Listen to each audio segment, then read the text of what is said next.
Full Throttle TV welcomes you to Indianapolis Motor Speedway for the Indy 375 presented by Dark Horse Racing. Dean Doucet in the booth with me. I'm Jared Carr.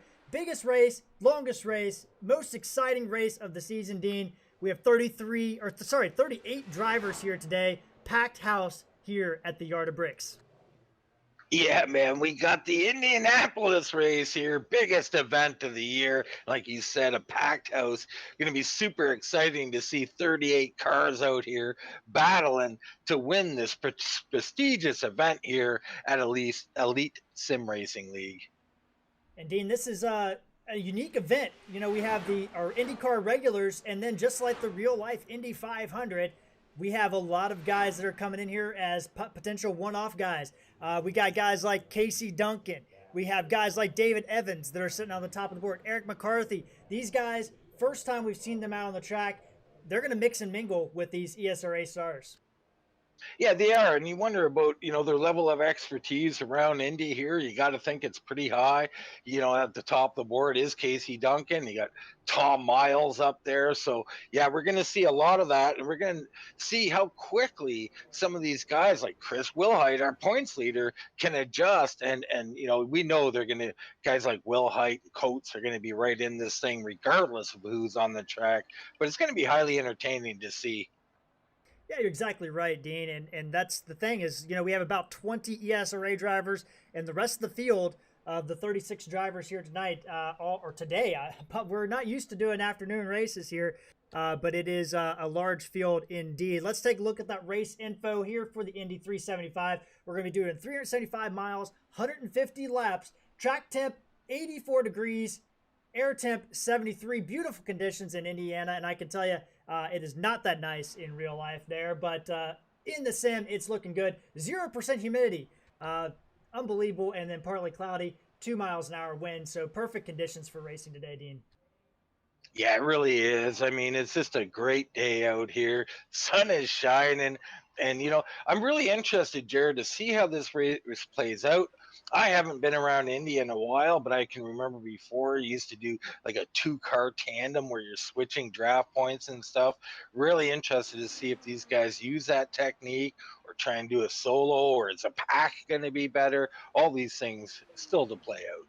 You're exactly right, Dean. And the other thing too, it's the same rules. I mean, it's a fixed setup, but they could still do those in-car adjustments, weight jackers, roll bars, engine mapping, all are available for these guys to use. And that's going to be exciting because this track, unlike, Auto Club that we've raced at, Chicagoland, Kentucky, these type of ovals we've raced at, Indy is very, very unique in the fact that you have 3 or 4 straightaways basically, and basically 90-degree turns with about 12 degrees of banking, Dean, and that's sure to keep these drivers on edge here today.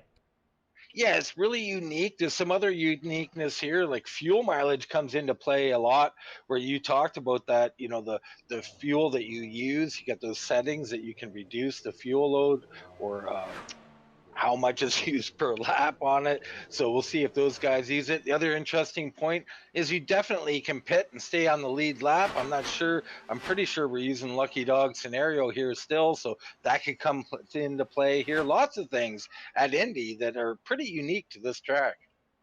You're exactly right, Dean. And like we said earlier, it is going to be very interesting to see how these non-ESRA drivers or one-off guys do in this race. Like we said, it's typically Indy 33 drivers, but we have 36 here today. With that being said, some regulars, Dean, missed the show, and let's take a look at that lineup real quick here, and you'll see it there. That's what we're going to have. They did qualifying earlier this week. Thunder Series by ESRA sponsored some of that. Also Ram Design, so check those guys out. Thunder Series, obviously part of ESRA. They run on Tuesday nights. Ram Designs on Facebook. Check those guys out at Ram Designs. They do all kinds of iRacing logos and graphics, and they do a really good job. So give those guys a shout out. Alexis Newsom will be our pollster. He got $25 for winning the poll, and then $20 for Sebastian Kinder. He was the last guy to make it in the race. There, he'll be starting back in row 17. But there's 6 drivers, Dean, that aren't going to make it, and 3 of those guys are guys we're used to watching. Jason Hand, Jason Wiley, and Gary Corley all missed the event here today. Yeah, some big names there. We've seen all those guys do well in the past at different tracks, different races. But Gary Corley was, I've seen him run quite quick around some of these ovals and everything. Real surprised to see him miss the show. Those guys, very unfortunate for them. But do love the $20 for the last in award and the $10 for TJ McMurray on that hard luck award. That's some good little prizes they handed out there. Yeah, that hard luck award, sponsored by the TT series. But the TJ McMurray, the last driver out of the Indianapolis 500. So he's on standby, but those guys looking like we're going to have a full field here today anyway, with all 36 drivers listed here in the race, in the server. So it's going to be a big race. We're going to take a quick commercial break, and then when we return, we're going to have the starting grid and the start of the Indy 375.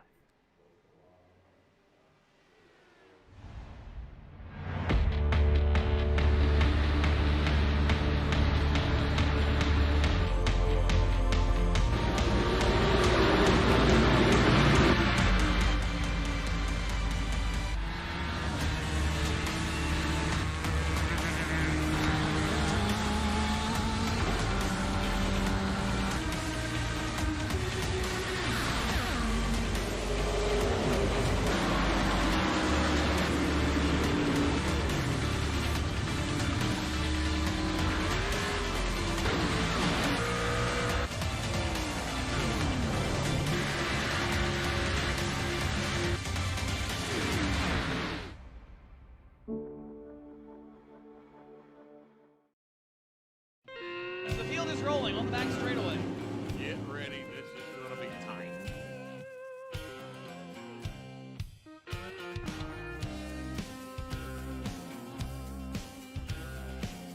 Out of turn 4, ladies and gentlemen.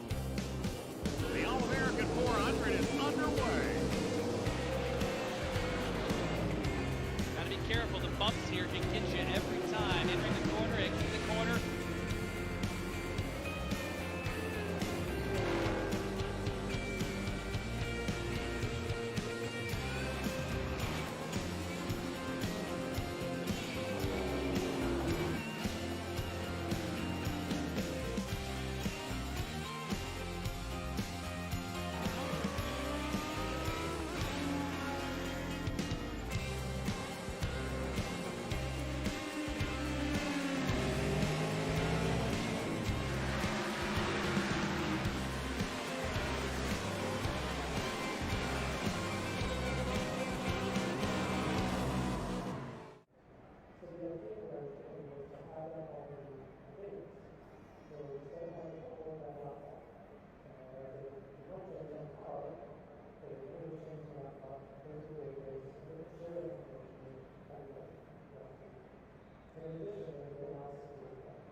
Welcome back live here on Full Throttle TV, live from the Indianapolis Motor Speedway, the Yard of Bricks, the oldest oval in North America. And the driver is getting ready to head out onto the grid. Qualifying, as we were talking about, was done on Thursday night. So these drivers already locked in, with Alexis Newman going to be our pole setter here today as we get into our starting grid, Dean. Row number 1, Alexis Newsom and Mario Mirinda. We've seen him do very well on the oval as part of Dark Horse Racing. Row number 2, Craig Forsyth and Roger Rios Mateus. He's been on a hot streak as of late. Going to be awesome to see what he can do there. Row number 3, Scott Weiss and Avery Wilson. Row 4, Jim Brooks, AJ Dobson back there. And then in row 5, Dean, we have Matt Wagner and Roswell Harlow, the 4th. Going back to row 6, we got our points leader, the 7 of Chris Wilhite. Benjamin Combs in the 27 will be in on the outside of row number 6. In row 7 is Charles Teague and David Evans. J.W. Miller and Joe McCattery start in 15th and 16th. We got Coates in 17th, Ken Regal in 18th, Andrew Moore Jr. in the 66 will start 19th. Jake Fluman rounds out your top 20. And looking back in row number 11, we have AJ Musselman, James Watson. Row 12, we have Devon Rogers and Casey Duncan, who led our opening practice session with the fastest laps. Back in row 13, we have Tom Miles and Jason Owens. Row 14, Zach Evans and Eric McCarthy. Row 15, Joseph Gravala and Brian Curry making his debut here in the IndyCar Series, Dean. Yeah, Brian Curry, known oval racer. He'll be out here doing this important Indy race. You got other guys down here in the 30th, Weltmeyer, Kinder, Ball, Rest, Johnston, McMurray. It looks like Kyle Ramsey did not make the start. So there you go. And some big names back toward the back, Dean. I mean, you got Colin Johnston, who is in the top 10 in points. Alex Ress, who's had some good races as of late. And then Alex Ball. Really shocked to see those guys all the way back there. We'll have to keep an eye on those guys as this race transpires to see how they can get through this field as we look at Alex Newsom in that 63 machine, Mario Mirinda on the outside of him. What is the key here, Dean? This is the biggest field that these guys have experienced. I think our previous big was like, I want to say about 20 drivers here at an oval. So it's, almost double the size that we're used to. Well, right now it's going to be survival. We got a lot of cars out here, and there's going to be some carnage. Big advantage to the guys out front. But the early key is just patience. You've got to really think this race through. It's not all about speed and getting out there to a big lead. You're really a thinking man's track here. You got to have a good plan and some good strategy. Drivers making their way through the turn number 3 there onto the short chute. Coming up onto turn number 4. These guys, the pace car, going to go ahead and pull down there into the short chute. And we're going to get a green flag going here for the Indy 375. Green flag is out. Alex Newsom, Alexis Newsom, and Mario Mirinda leading them down, heading into turn 1. Great start by the field. Beautiful sight going down the front stretch here at the Yard of Bricks. Mirinda tucks in behind Newsom going into 1. Yeah, doing a great job there. Mirinda, danger everywhere he goes. We see him on a lot of road courses. Here he is at the Indy Oval. He'll be a danger tonight. Interesting to see Craig Forsyth there in that 72, that, the old players machine. I love that car. Craig Forsyth driving right there in 4th place. Mateus has made his way up to 3. And Mirinda trying to take it on the outside of Alexis Newsom, going through number 3 right now, Dean. That's a ballsy move already in this race as they come off turn 4. Yeah, this is early to be racing like that, but hey, a racer is going to be a racer. You can't hold it back. So Mirinda already trying to make his move. Mirinda still sticking on the outside, going through turn number 2 into the short chute. And I'm pretty impressed right now with these guys getting through this race so far. Single file all the way back. We have a little bit of battle back in the 20s. That is AJ Musselman and Alec Coates battling. Alec Coates dropping 4 spots on the start. So the 10 car in a little bit of trouble already. Yeah, Coates needs a big night if he's going to catch Chris Wilhite in the points. He's back there in 21st. And we got an incident. Looks like Jim Brooks. Jim Brooks up against the wall. We stay green right now. And he is stuck there in the wall. Cannot get out. And that's unfortunate. He'll have to get a tow. It appears that we're going to stay green from that one, Dean, but hard impact for Jim Brooks. I think Brian Curry might have been involved in that as well. We'll try to get an update on that as soon as we can. But right now, battling for the lead, Mirinda and Newsom still doing a good job. Mateus is right there as well, trying to look on the inside. Dean, Mateus is one of the most underrated drivers out here, and he's just playing it cool. We usually don't see him qualify as good as he did today, and maybe we can see him really start to take it to these guys. Yeah, indeed we could. I was just looking over the replay, Jared. I couldn't find anything where anybody else was injured. Looks like a solo event for Jim Brooks. So there you go. Brian Curry is on pit road. 9-second stop. He is down and away already. But Mirinda takes the lead going into turn 1. So put the 99 Dark Horse Racing machine up in front. Alexis Newsom drops to second. Mateus still third. Forsyth, Avery Wilson, and then we have Scott Weiss, one of our ESRA IndyCar regulars, Dean. He's sitting back there with Torque Wrench Motorsports in 6th place. Dropped 1 spot on the grid, but Weiss, he's been so good on the ovals at the beginning, but just had some rough luck as the race has gone on. Yeah, Weiss has shown a great ability to have early speed at these ovals. He doesn't like it once that car starts to push. Not sure if he's familiar with some of those adjustments that are done in the IndyCar or not, but Weiss, a real danger here. If he can get his long-range game going, then he might be a danger. As we see Jim Brooks coming off pit road, using up that fast repair. Each driver does have 1 fast repair. And Dean, we would be remiss if we didn't talk about Chris Wilhite as we go on board going into turn 3. Wilhite already made his way up 2 spots to ninth place. He's working right now on AJ Hobson, the 47. But Wilhite, I mean, this is a big race, Dean. With 36 cars, this point battle could swing to Alec Coates, or it could really solidify Chris Wilhite as the forefront runner. Oh, most definitely. A big night. Lots of cars out here. Wilhite, though, very dangerous. I expect him to be at or near the front by the end of this thing. But you never know, Jared. Anything could happen out here. Wilhite working his way. And right behind him, Roswell Harlow, Benjamin Combs, a couple more ESRA IndyCar regulars, Dark Horse Racing. Well represented here, Harlow in 10th spot. Hasn't moved or gained. But right now, we got 2x2 racing right there. That is Chris Wilhite working on AJ Hobson. He's going to get around to move him up 3 spots to 8th place. And now he's going to work on Matt Wagner. I was just getting a little update on the pass for the lead with Mario Miranda there. Looked like he just got to the inside of Alexis Newsom there and just got the position through the corner. Nice and simple pass for Mario Miranda.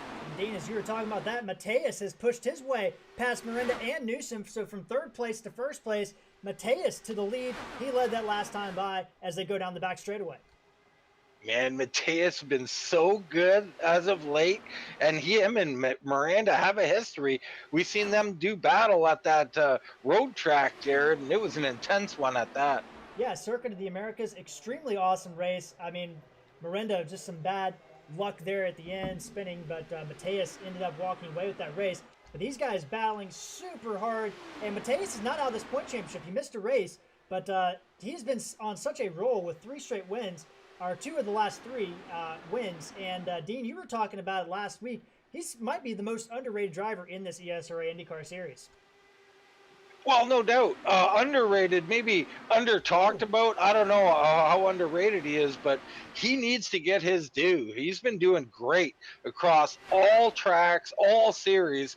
This man is a quality driver, and he needs to get his due. Mateus might have gotten the wall coming down the back straightaway. Him and Miranda very, very close there. Don't see any damage, or if there is damage, it's not affecting him. Mateus goes to the inside turn 1. So, Dean, this is setting up kind of like we saw in 2017. We got somebody off. It's Weiss. Weiss again with early problems. And he's lost the wheel, lost the nose cone, and that's going to be on the inside on that pit road entry, so I don't believe they're going to get a caution for that.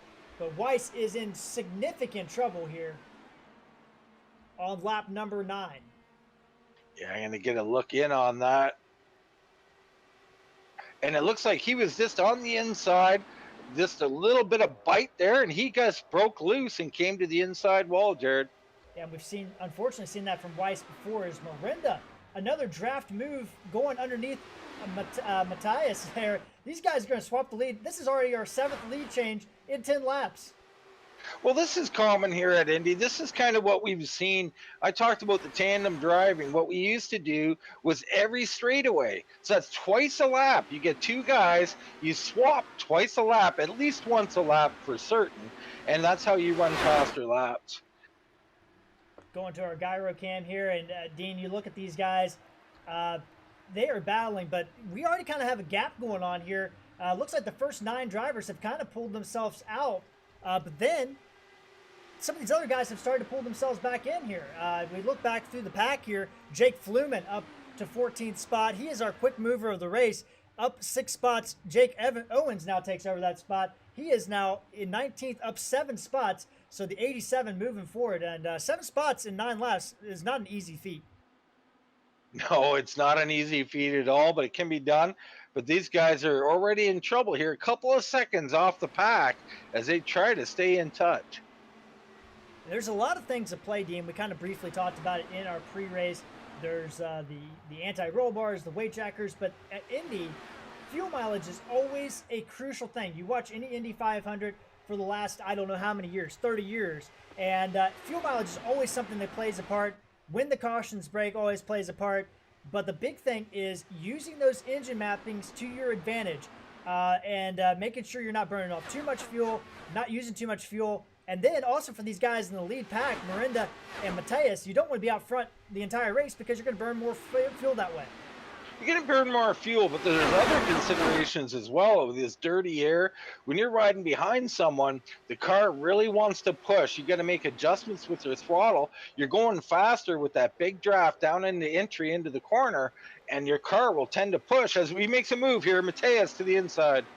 Mateus and Miranda have swapped the lead 5 times by themselves already, 13 laps into the race. These two guys, like you said, Dean, history, so there's not a lot of love lost between the number 21 and the number 99. Even with our Thunder Series, we've seen some contact between these guys, and they are racing no holds bar already here, and we're not even 10% through this race.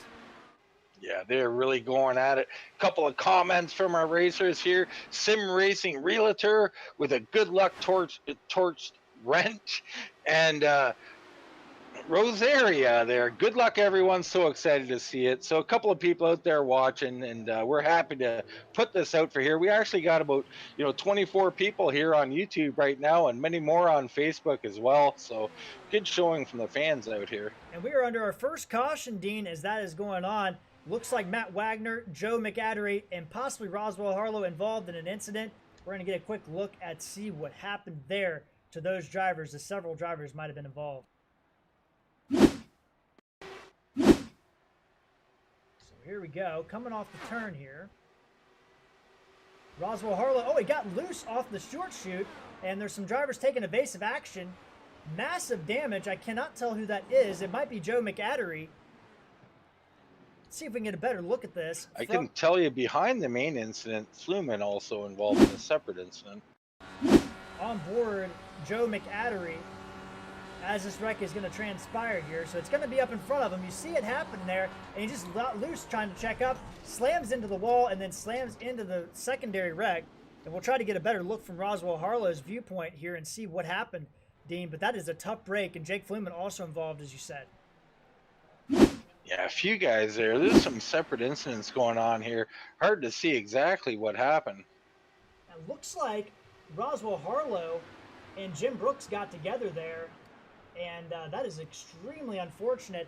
They locked wheels, and both of them hard into the wall. Jake Fluman there in the second incident, looks like some cars in front of him took evasive action, and he may not have seen it happen. And those guys in some deep trouble already, Dean. But we got pit stops going on already. Yeah, we got pit stops and fast repairs going. Matt Wagner's in there, McAddery, Harlow the fourth. These guys taking heavy damage. Harlow, I'm not sure if he was on the inside or outside there, but the guy on the inside really pushed up the tractor in that incident and got into him. It happens, and a little unfortunate there. That's very difficult, and these guys battling out. Here we go. Miranda not going to be the first guy down. It is Miranda. Then Newsom. Then Mateus. Forsyth. Wilhite jumping big time on those pits. Up to 5th place. Wilson, Combs, T, Hobson, Musselman, your top 10. Yeah, some interesting pit stops there. Pretty solid across the board. A little bit slow from AJ Hobson there with the 41.4. He's going to lose a couple of spots there on pit road.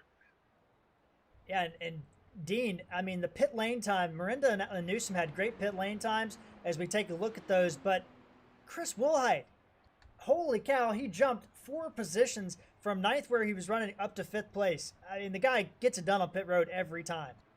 Yeah, well, his pit time, not his pit lane time, was the best at 8.2. So it's just a matter of getting in your stall perfectly square, getting that perfect launch out, and he's on an 8.2. That beat literally the entire field. Yeah, it looks like Miranda might have actually beat him 8.17, but still the second best. I mean, that's insane to see it. Off by 1, so second best anyway. A great job by Wilhite and whoever you mentioned as well. Yeah, Musselman also up a lot of spots. He was running back in like 16th position, it says, when that caution came out. So he is up to 10th, so good stop for AJ Musselman there as well. But Dean, 15 laps in this race, and we've already seen kind of what we thought was going to happen. Swapping the lead back and forth. It looks like 3 drivers have kind of established themselves, Miranda, Newsom, and Mateus. But now Wilhite, he's able to jump 3 positions from where he was running and gets himself less dirty air. Is he going to be a factor now? Oh, he's always a factor. I mean, Will Height is cagey. He's going to sit here. He is moving up 6 spots, but I don't think he's necessarily thinking in the lead. The main players here understand that where this race is won and lost is on pit road. And Will Height, he just shown what he can do under, a yellow flag. Wait till we get to green flag pit stops. That's where it all happens. You make decisions about fuel, about tires, and it's going to be highly important. And we know Will Height comes with a plan to these races. Some guys just wing it. That's not going to get it done. Will Height will have a plan, and the guys who do are going to do very well. Will Height, listen to that engine on board, Dean. It sounded like he's already in an engine saving mode. They do have a mode specifically for pace laps. That's engine mode 10. And that will save you a lot of fuel, but if you don't remember to use it, you'll burn a lot of fuel, and Will Height definitely seems to be in that mode right now. But Dean, single file restart, this is going to be intense when these guys get going, but right now I think it's everything we thought it was going to be. I mean, a lot of key players already at the front of this field, and you look back, we have to check in on Alec Coates. He is up just 2 positions back there in 15th position, Dean, and this is a day where we talked about it. A lot of things can happen with the points, but Alec Coates, he needs to have a good run today, and honestly hope for a little Will Height bad luck. Yeah, he really needs a big night tonight. Part of mediocre racing there, but it is so early. I like his approach so far, is just letting it go. We know some of these guys, like right behind him, we got Alexander Ball, and we're under green. Green flag back out. A little bit of stack up in the middle of the pack there. Toward the back, James Watson and company. Oh, and we got a wipeout. That's Newsom, Alexi Newsom. Alexis Newsom hard into the wall, wrecking behind him, and now it's a mayhem. Several drivers involved. Carnage all over the track from that. Oh no. Newham just losing it early on, and that caused a lot of problems. And that is blocking the track. Curry, Evans, Regal, Weiss, Flumen, Ress, Weltmeyer, Rogers, Coates involved in that wreck. Dean, this is going to take a little bit to sort out, but that's a massive incident here on the restart. It is, and I'm trying to get it back to have a look here at what Newsom did. It looks to me like he just broke loose, but we'll get a better look at it. Let's take a look at that replay here. So Newsom already in the wall there. Let's get a little bit further back here at the restart. So here comes Newsom. Coming down, and you see back here around 15th, Casey Duncan. Those guys didn't get going in the back. That takes a little bit of a checkup, but Newsom down the way, looks solid. Running there in second place. Goes into the turn, and the car just comes around on him. And slides up the track. Forsyth got some damage there, so that's a tough break for him. And Newsom in the middle of the track, and that's just, unfortunately, he's doing what he can there. He can't move. And several drivers coming through there hard into the wall. We'll try to get a look on board some of these drivers toward the back here. They got some significant damage. It really looked like Newsom made a violent move into that corner, Jared. I'm not sure it could have been a result of his car breaking loose, but obvious problems there. Yeah, you're exactly right, Dean. So let's take a look. Let's go on board Brian Curry, who's toward the back of this pack. And he's going to get involved in this wreck. But we go on board with him, and you're going to see up in front of him, he's at the very end of this field. And you see the check up there in front of him. Everybody checking up hard. He has to slam the brakes down. And that's another problem too, Dean. These cars require some downforce, some speed to actually be able to grip the track. And if you don't have that speed, you can cause a wreck. He sees the car up there. He hits the brakes and slams the wall. So when he locked up the brakes hard into the wall. Let's see if we can get some other drivers here involved here. Tough break for so many of these guys, Dean. Yeah, we've got several guys down on pit lane. Forsyth, Owens, Johnston. You got Harlow, Kinder, Watson, Rogers, Miles. Ton of guys. Go on board Cullen Johnston here at the start here. Restart going, and that's where the checkup occurred, Dean, is somewhere around Cullen Johnston. Looks like right behind him. A couple cars back, there's the accident. There's Newsom spinning in front of him. And when the track is blocked, somebody gets down the apron. Oh, he just had nowhere to go. And when you have a guy that's second place getting involved in a wreck, it's just no good because it's going to be hard to avoid that incident. It really is. And we got several guys, it looks like they're not electing to use their fast repair. They might be done. Guys like Tom Miles, Devon Rogers, James Watson, and more perhaps. Alec Coates almost made it through and then got tagged at the last second by Alex Ress in a tough break there. And Dean, this is really going to shake things up. I think out of everybody, the one guy that didn't need to be involved there was Alec Coates. And unfortunately, he just barely got tagged, and the rear suspension looks to be broken on that car.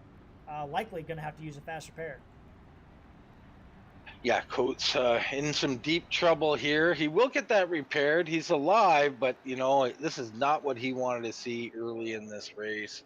And meanwhile, the guy he's competing with, Will Hite, guess where he ends up? Third place now, up 8 spots. Him and Combs on the move. Yeah, and you want to talk about another guy on the move, Dean. The big mover of the race, we have 2 of them right now. Alexander Ball started 33rd. He is up to 13th position. So Alex Ball, some of that's through attrition, but he actually had a really good pit stop, was able to get in and out there. And the other one, Thaddeus McMurray, who we've seen him have some great races here on the ovals. He is up 22 spots in 14th. So those 2 drivers heading to the front of the field already. And, you look at some of these other guys. Craig Forsyth got some damage there. He is down 19 positions. So a tough break for him. We'll have to see how he can get back through the field. But, Dean, I mean, Alex Ball, we knew he was going to come to the front. We just didn't know it would take him 20 laps to get there. Yeah, it's usually a latecomer. I'm a big fan of Alexander Ball and how he races. Clean driver, really methodical, always ends up in the top 5. But let's highlight a couple more. You talked about big movers. Up in 8th place, AJ Musselman, up 13 spots. And in 11th, you got Eric McCarthy in the 17. He's up 17 spots. Both those drivers doing a great job here today in the ESRA 375. We are 20 laps in to the 150 lap event. So still quite a ways to go in this race. Started out very green, but as we know, cautions kind of breed cautions here at Indy. Pace lights are off, so we will be getting going here in just a moment. And in case we have messed it up there, Alexis, a woman out on the track, a girl, if you will. So good to see her out here. And I'm not sure where she is or if she was involved in that. Yeah, Alexis Newsom, she was the one who got loose, so apologies if we were saying he or him, but Alexis Newsom in a little bit of trouble here, showing a lap down, I believe. And there we go, green flag back out. Mirinda with a whale of a start. Mateus hanging right on him. Will Hite, Combs, Wilson, your top 5 going through turn 1. Yeah, Miranda, Mateus, Will Hite up into 3rd, Combs and Avery Wilson in 5th. We've got Charles Teed hanging on the back of that group as well. He's made some races as of late, Dean, and with Dark Horse Racing, he's moved himself up to 6th place, so shout out to Charles Teed getting it done. And this field looking a little bit thin now as these guys have spread out. The top 6 really broke free. Yeah, this is where it's going to get spread out a bit, and we're going to see some, strategies start to play as some of these guys like AJ Hobson and AJ Musselman doing battle of the AJs there. Behind them, you got Evans and Miller doing battle. JW Miller labeled him Mr. Excitement, and we expect him to be on the move. He's up 5 spots on the night. And Dean, as you were talking about that, we got a battle for the lead. No surprise, Mateus to the front, and now Mirinda coming off turn 2, going to get that side draft. He's going to try to take it back in turn 3. Yeah, these guys are going to continue to swap up here. As long as they do it nice and clean, they'll have a nice run here and should be able to stay out front. Will Hite just watching this battle ensue here. Mateus tucks in behind Mirinda. And Dean, the difference with Indy compared to Auto Club or Kentucky, this is the extremely low downforce package. This is a special package that's only run at Indy. So it's the lowest downforce package, the most oval centric package that they have. So these drivers really going to be pushing the limits on what they can do here today. Yeah, it is. This is pushing the limits. This is classic Indy. The track, not much banking at just over 9 degrees of banking here. It's going to be interesting to see if the tires come into play, Jared. We haven't talked about the tires, but as this race goes on, you get in second, or behind someone, and that air and everything, you're going to need some extra grip. Yeah, you're exactly right. Battle for the lead once again. Miranda looking underneath Mateus. These guys have swapped it back and forth. Miranda has been on fire. He's making his debut on ovals, if you can believe that. Dalton Tucker normally drives that machine on the ovals. Miranda doing the road courses. So Miranda's showing he can get it done on both disciplines, even though he's technically the road ringer on this team. And Mateus battling back on side. Wilhite has got to be loving this as we go on board Wilhite here. He is just watching this battle right out the front of his windscreen. Yeah, Wilhite here. You can see nice and smooth through the corner, not pushing that machine at all. He's just riding back here. I don't think he's really interested in getting up here into this battle quite yet. Yeah, Dean, looking on board, it seemed like he lifted off there at the start-finish line. He's just kind of cruising, letting these guys battle it out.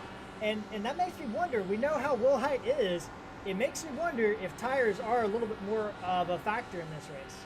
Yeah, tires and fuel, Jared. I mean, you're going to sit back here and just milk that fuel tank, save those tires. I mean, they're still scrubbing a bit, but there's no need. These two are going to do battle. You stick your nose in there, it's not going to do you anything. You still got Combs right behind you and Avery Wilson and many others sitting right there. You're just going to ride here in third place. So Wilhite, the KG vet, still in there. Indeed, we have almost contact. Mateus nearly got in the back of Miranda, trying to make that move.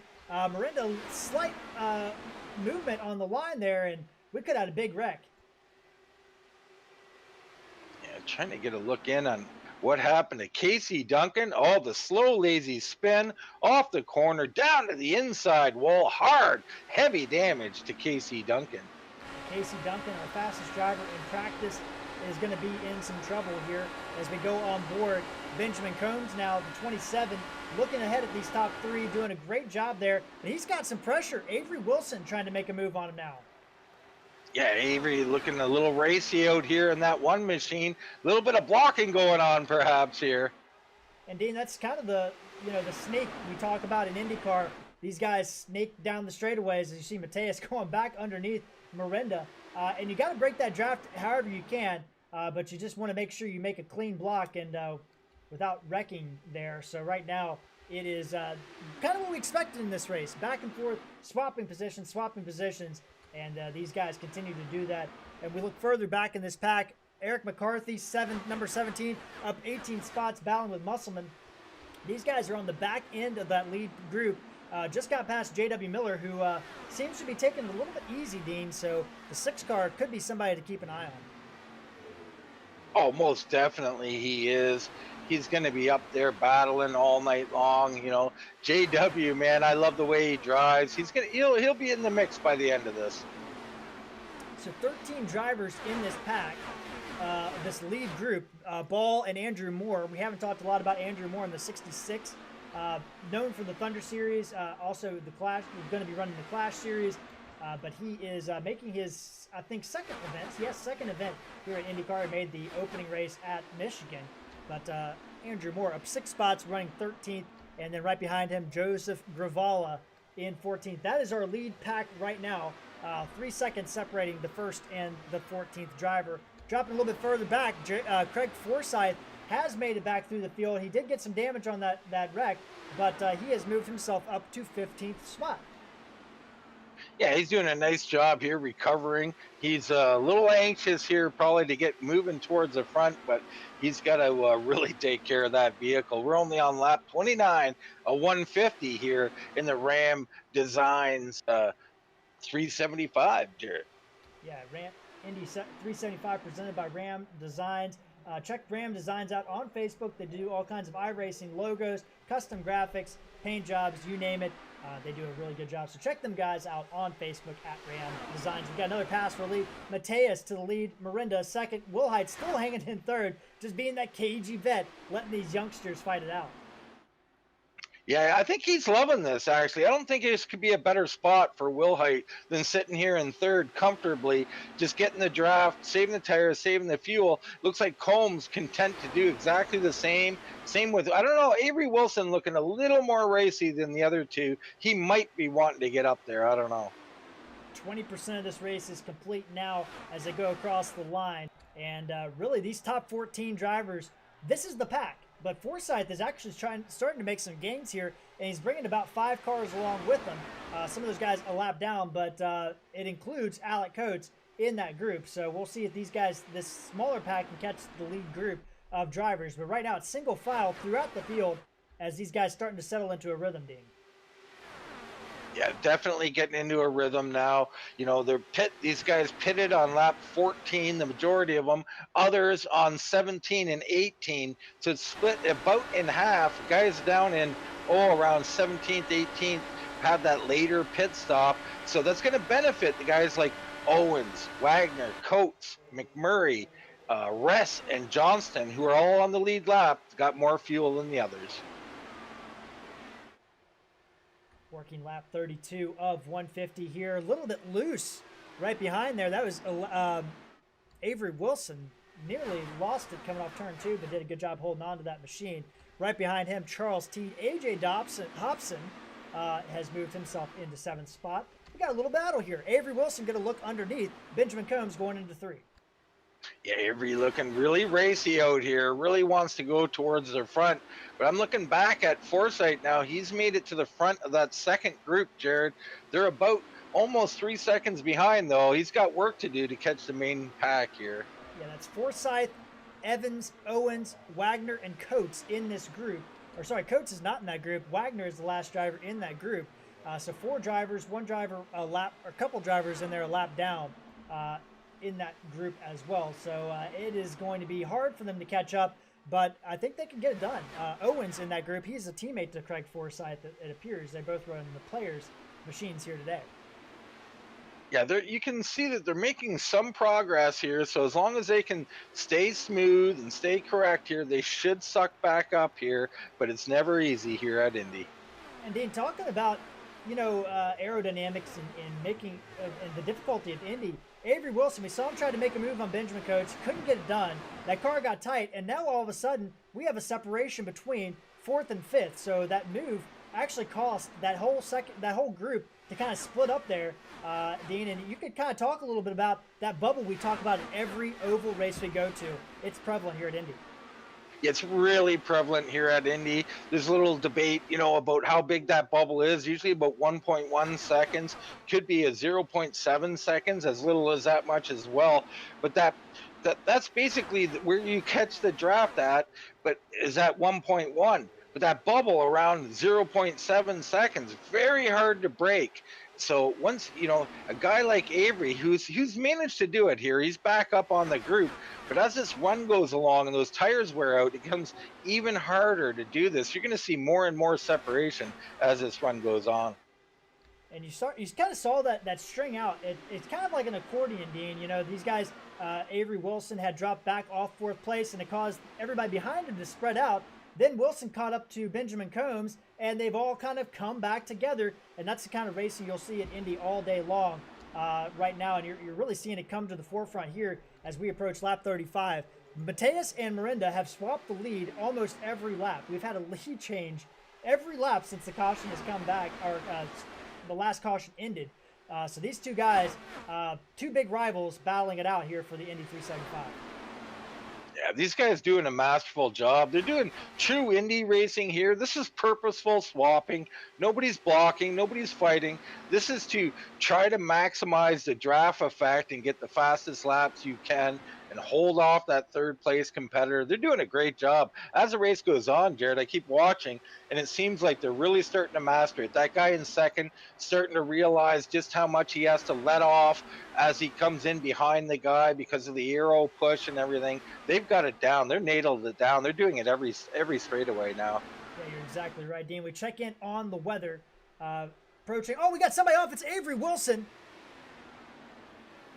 Avery Wilson hard into the inside wall, and that car he's going to keep it going, so we're not going to get a caution. But Avery Wilson hard into the wall, and that is really going to separate that group as Charles Teed had to let off the gas, and the front 4 have now got a big cushion. Yeah, Avery Wilson there just coming out of the corner, slow, lazy spin like we've seen many times before down into the inside wall. And Dean, going back to the weather discussion, this track temp was 84 degrees when practice ended. And now it's up to 122 degrees. That spring afternoon hot Indiana sun really taking effect, and that's going to change the balance on these machines. And you just kind of wonder if somebody, they didn't get caught up on the weight jackers or something there, because that was, again, like you said, a slow, lazy spin. Yeah, I mean, the track is changing, and the guys who win at Indy, you're going to have, this is just yet another factor that you're going to have to compute, be aware of at all times. And 121 track temp, that's pretty darn hot. So yeah, you're going to have to change your style. As we've seen, Avery Wilson there drove around the track with those 3 tires, Jared, made it back to pit road. So Avery Wilson will get back on pit road, but tough to have to do a fast repair under caution here as we go to our our camera here, and Mario Miranda still battling, but those top 3, Wilhite, Miranda, and Mateus, have kind of broken a gap out to Benjamin Combs, who also is kind of by himself as well, with Charles Teed trying to chase him back down. Yeah, and this is exactly what you expect at a race like this. The longer the run, the more the separation will become. And you've got to hang in. Like if you're Wilhite, he's in a good spot here, but he really doesn't want to drop back any more than that. Same with Combs. Teague just barely hanging on here. And I don't know if AJ Hobson, these guys are still there. Could accordion back up, but I'm expecting these gaps to get bigger. The term I was trying to figure out, Dean, was wire cam. Wire cam was what we were looking for there. Drew a blank on what those cameras were called, but Mateus, Wilhite, and Miranda doing a good job up front. And Dean, like you said, now Combs, we talked about that bubble, but it's like when one car catches back up, they all catch back up. Combs is back on the back bumper of Wilhite. Yeah, you make a good point there. It's acting a little strange here how soon as one does, it seems like 3 or 4 do. So some weird aerodynamic things happening here on the track, but it's going to make for a hell of a race here as we've got, back to Hobson, and then you got Evans in there, and just a little gap back to AJ Musselman and about 5 other cars. So really, we're looking at about, 12 cars or so right up here in the lead group. And speaking of lead group, Craig Forsyth has started to push his way to the front of that. He was at the front of that pack, but now he's kind of caught the back end of that group.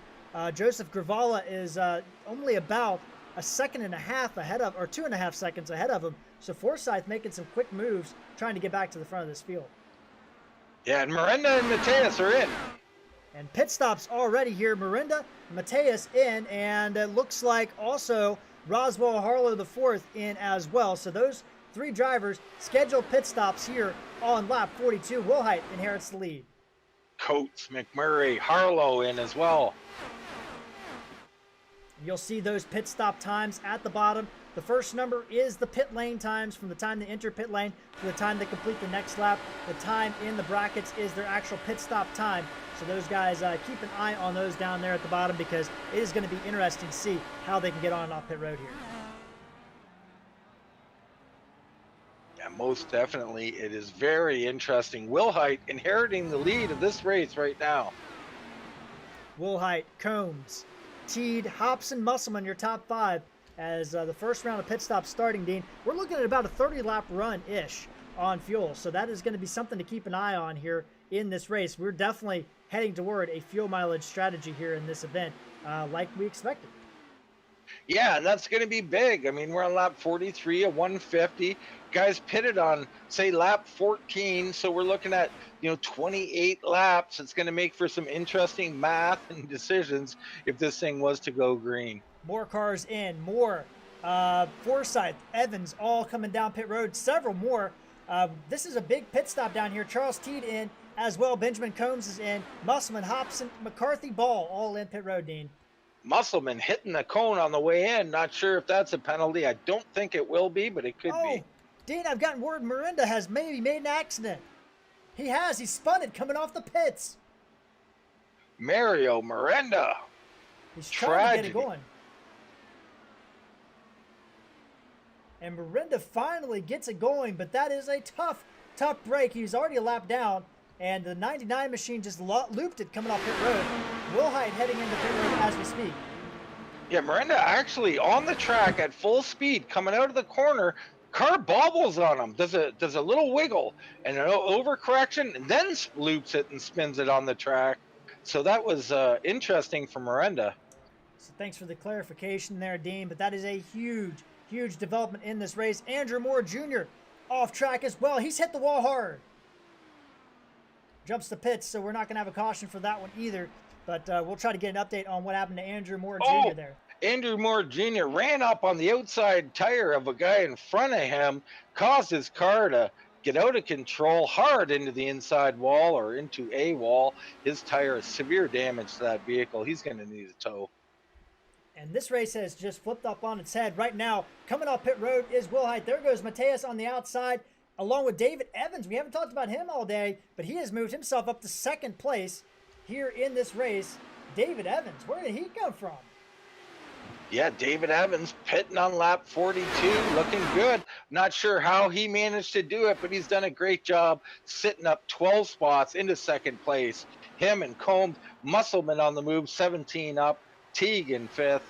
Wilhite dropped down to sixth through that pit stop, so a little unusual for Wilhite there. Look at these pit lane times, Dean. David Evans taking the lead, 37.27. He was the fastest guy on the pit lane time. Unbelievable job by David Evans. Look how much time he gained. He was running in 13th spot when this pit round started. We talked about it, Jared. Pit stops, green flag pit stops in particular, the key to this race. Nobody better on the track than David Evans, as he sits currently between second and first as they continue to swap the lead up here. Checking in on Mario Miranda. He is in 18th spot, and he is listed as one of the last cars on lead lap, 24 seconds behind. So tough break there as Evans goes back to lead. Combs up into third spot. We've talked to Benjamin a couple times this season. Great guy, and he's having a great run here today at Indianapolis. Absolutely having a great run, and good to see. It's going to bode well for these races in the Indy League. Right now, though, Mateus and Evans up front. Combs, Teed, Musselman. Wilhite still in sixth, Jared. A little surprised at Wilhite's pit stop. Yeah, you look at his pit lane time, Dean. He was a second slower than David Evans. And a second at Indy, when you're doing 40-second laps, a second is an eternity. And when you're talking about Evans doing a 37 compared to Miranda's 39, that's even more of an eternity. That's where David Evans gained all that time. But Wilhite also, the last of this lead group to pit. Evans was the first of the group. So he pitted on 41, Wilhite on 44. So that could come into play as this race develops, as we're approaching the 1/3 mark. And just looking in at that second group, AJ Hobson, him and JW Miller and many others in this group here, they've got to get going and catch this group as they're about 2.5 seconds back. I think they're starting to reel them in, though. Yeah, Miller, Ball, McCarthy, Gravala, Wagner, Forsyth in this group. So Craig has gotten himself back in there. Jason Owens a little bit further back, along with Zach T. Evans right there. But these guys, also Alec Coates back there in 16th, well behind. He is about a half a lap down right now, David. Right there. I just looked in on their last lap, Jared. They gained about 0.4 that lap, so those guys are on the move. Let's take a look at our stint calculator. Good time to bring that one up, Dean. And let's take a look and see what these guys are doing here. And you'll see it here between Wilhite and Hobson. Let's check a look at that one first. That gap is holding steady between those two drivers. So Hobson not really making the move. And then you look back a little bit further to, let's see here, Forsyth and group. They are making some time up. Forsyth has gained a lot of time up on Joseph Gravala and Eric McCarthy. Yeah, Forsyth doing a nice job out here, trying to get that back into contention here. Sitting in 13th place, had that incident early in the race, so no fast repair left on the 72 machine. So 1/3 of the race complete here at the Indy 375, presented by Dark Horse Racing and Ram Designs. Check out Dark Horse Racing. They're the team leading this race, Mario Miranda and company. But also check out Ram Designs on Facebook at Ram Designs. They do a lot of custom iRacing paints, logos, design work. You can name it, they'll do it for you. So give those guys a shout out and check them out on Facebook. And more battling for the lead as Benjamin Combs looking a little bit maybe racy here. Yeah, Benjamin Cohn's a threat each and every week here. He's sitting in third. He's got that spot that Wilhite had. Looks like he's pretty comfortable down here, just hanging out there, watching these top two switch in and out of the lead. And Dean, when we watch a traditional Indy 500 race, there's usually, a lot of drivers are thirsty to lead some laps. I mean, it's a big deal to lead a lap at Indy. But in this race, it seems like that whoever's in third or fourth, they're not trying to race too hard. They're just like, hey, let's let the first two guys go out there, use their stuff up. And as I said, that Benjamin Combs going to dive underneath. He's going to take 2 spots going into 1. What a move. Wow, what a move from Benjamin Combs. Not content in third, just as I says he was. He's not. To the lead he goes. And Dean, this is a perfect time to bring up that, us in the broadcast booth, we don't really know anything. We're often wrong, there's no doubt. I mean, we like to think we've got theories that we put out there. Those theories don't always come to pass. But that was a power move by Benjamin Combs, passing 2 drivers, still trying to get around Evans to try to lead his first laps of the race. It looks like he's going to get close here. Evans edging him at the line. Combs is going to drop into second. Yeah, man, what a battle up front. I mean, if this continues, is there 2 by 2 here? Unbelievable. And this is allowing that other group who was kind of lagging a bit. They're now back to about 2.3 seconds behind. So they fell to about 2.6, 2.7, now gained a bit. They're starting to come, Jared.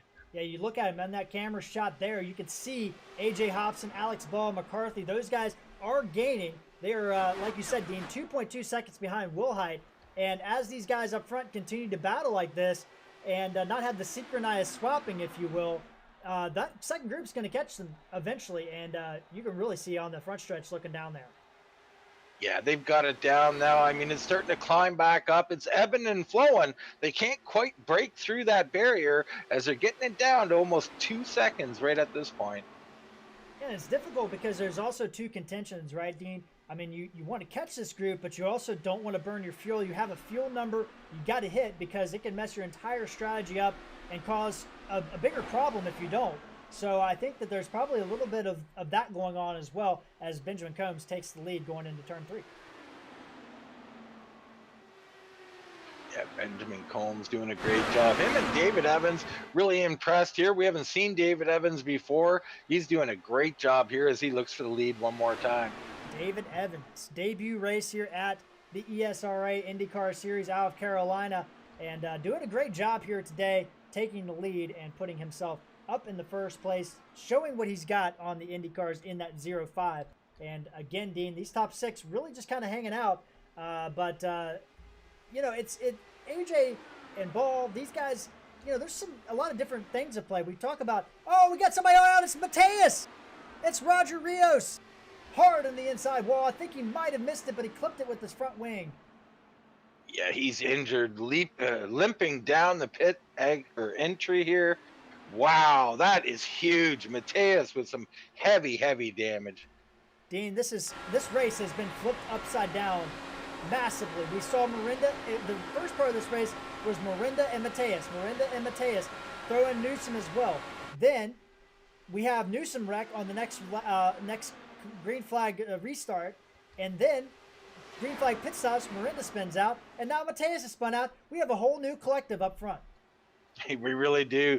And I just looked in on that incident. Same old story. Exit of the corner, little lazy spin. No real damage, though. I was surprised at how slow he was coming to pit road. So he's going to be all right, but he's got a ton of work to do now. It's going to be massive. Without a caution, it could be detrimental to his chances here. And Dean, he was looking at picking up some massive points on Wilhite to throw himself back in this playoff or this championship race. And unless something drastic changes, Mateus could be finding himself slipping further back. Yeah, definitely. As I look in here on 8th place, and that's Eric McCarthy. A little shout out from Michael Hackett, who's rooting for him there on Facebook. Look at Eric McCarthy doing a pretty good job. Ran a 41.4 last time by, best lap of 40.973. So Eric doing a good job up to 8th place, hanging out there with Alex Ball, doing a really good job. I mean, he is up 20 spots, Dean, from the start of this race. Yeah, and I mean, in front of him, Ball up 26 spots. I don't think there's a better guy that you could follow around here. Ball, a real thinking's man driver, a clean driver. He's going to be there at the end. So McCarthy and Ball, watch out for them as this race progresses. Looking at Eric McCarthy, those guys, Ball and McCarthy, have kind of pulled out a little bit of a gap on Wagner, Dravala, and Forsyth there. J.W. Miller also part of that pack.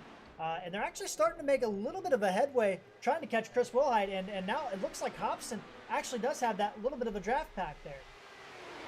Yeah, it looks like they're going to catch. Oh, there's a contact up front.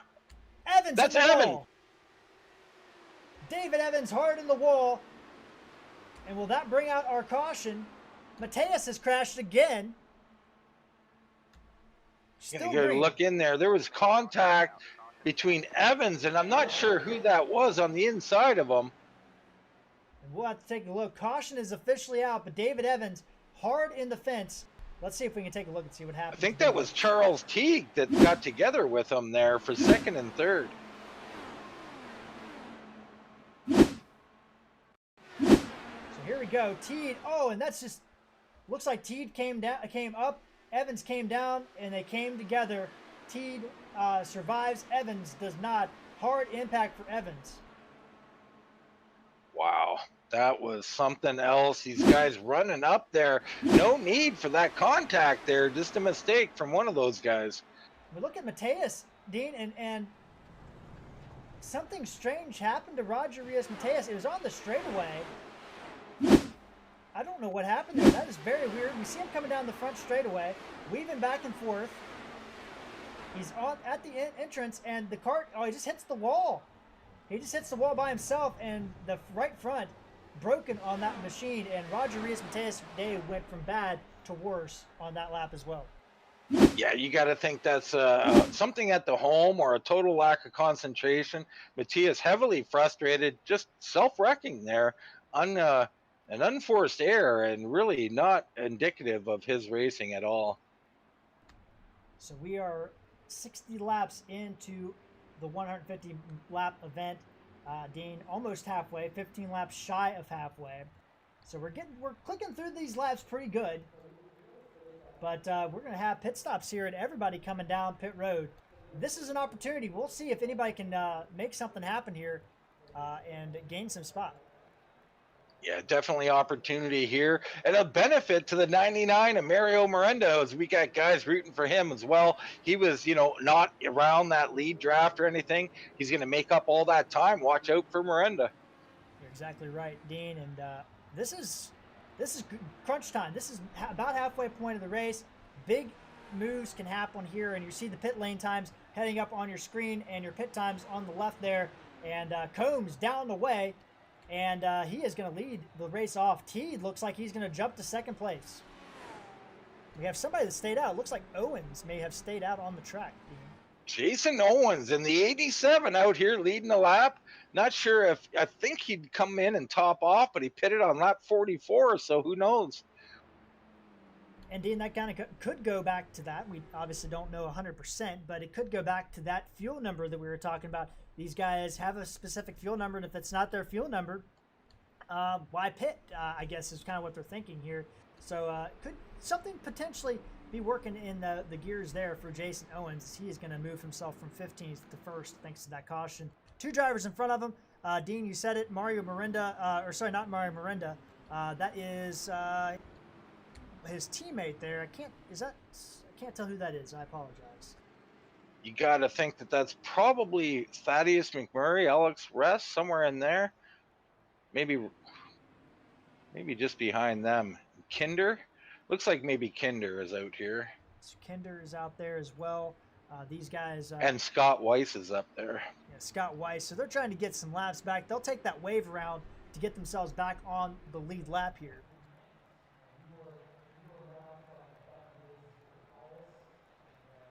Well, this is a typical Indy race, Jared. We're getting it all from, strategy in the pits, from wrecks on the track, and mistakes. These are long races, and what seemingly can be a very simple track to run is anything but.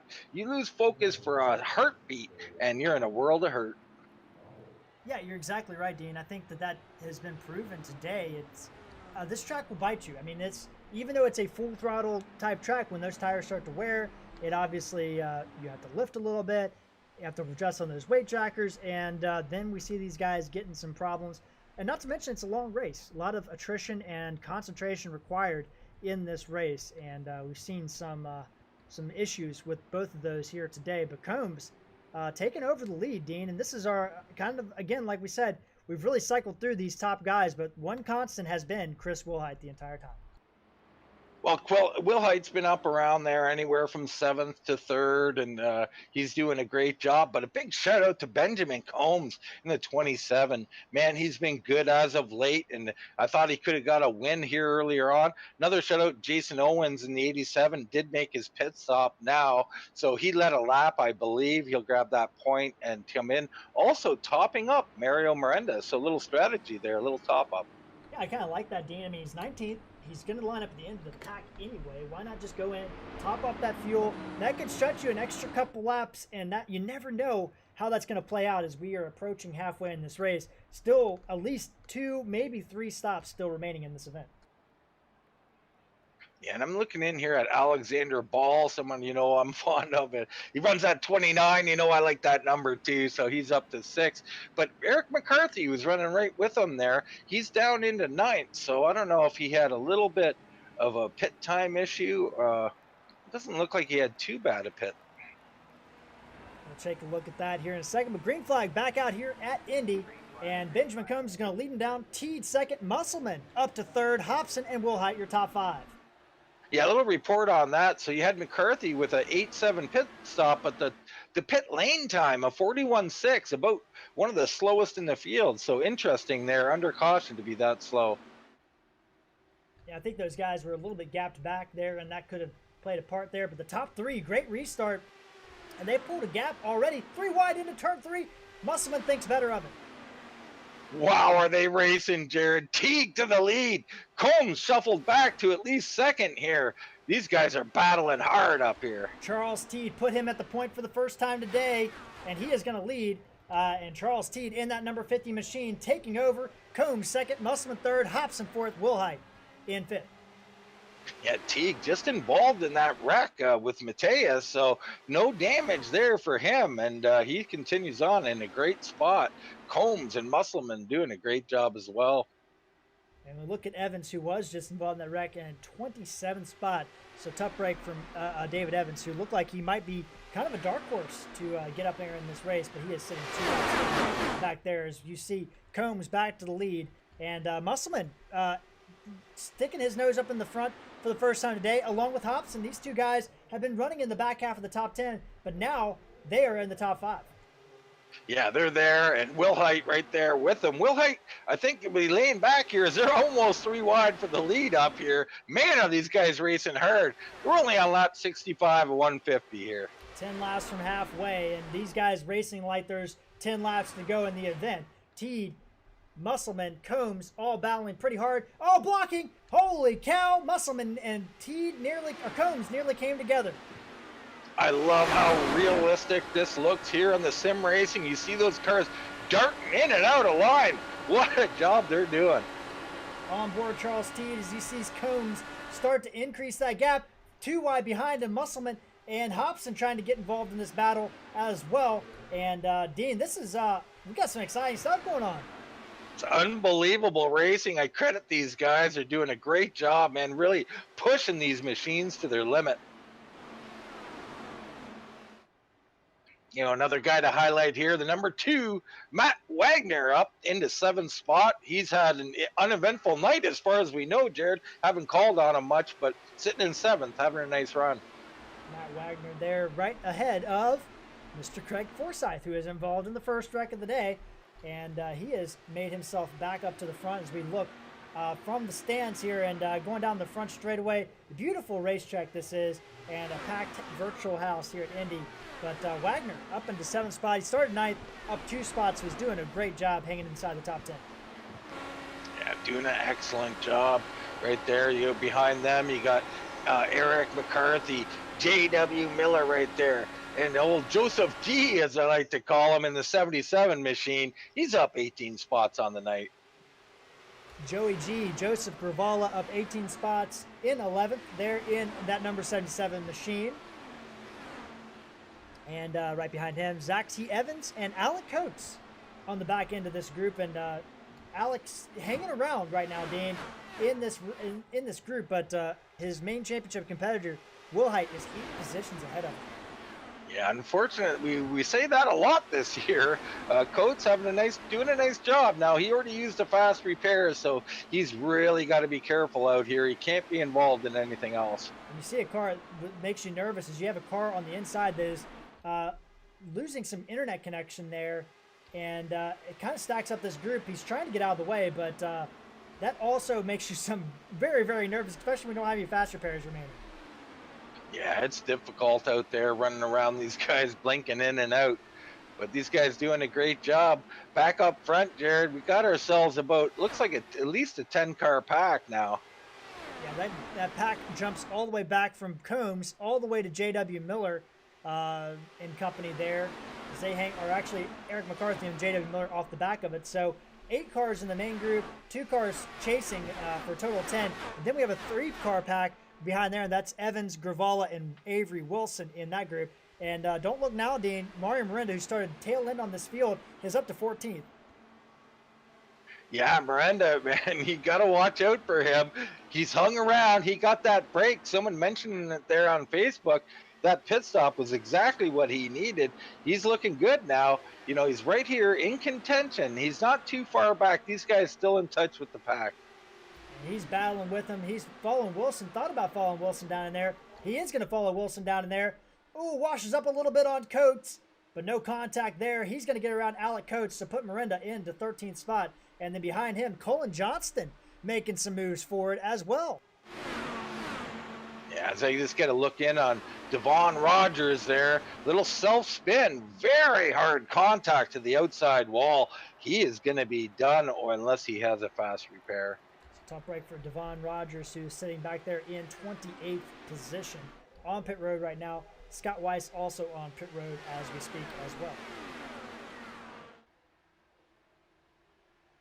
Right now, things have settled down for a breath here as Combs and Musselman are out here doing a nice job. Teague, Hobson, and Will Height. Will Height always in the top 5. You can't shake that guy. No, you're exactly right, Dean. And he's doing a great job. And just being the consummate professional, the consummate veteran, just kind of hanging out, knowing that this is lap 71. No need to really push the issue too much. Why get out there, run your fuel down? Why get out there and get yourself into some issues? Just hang back, chill out for a little bit, and relax, because we still have a lot to play for in this race. Yeah, well, you can almost feel it, Jared, as we approach halfway here. We're getting into, like, this race kind of goes in stages.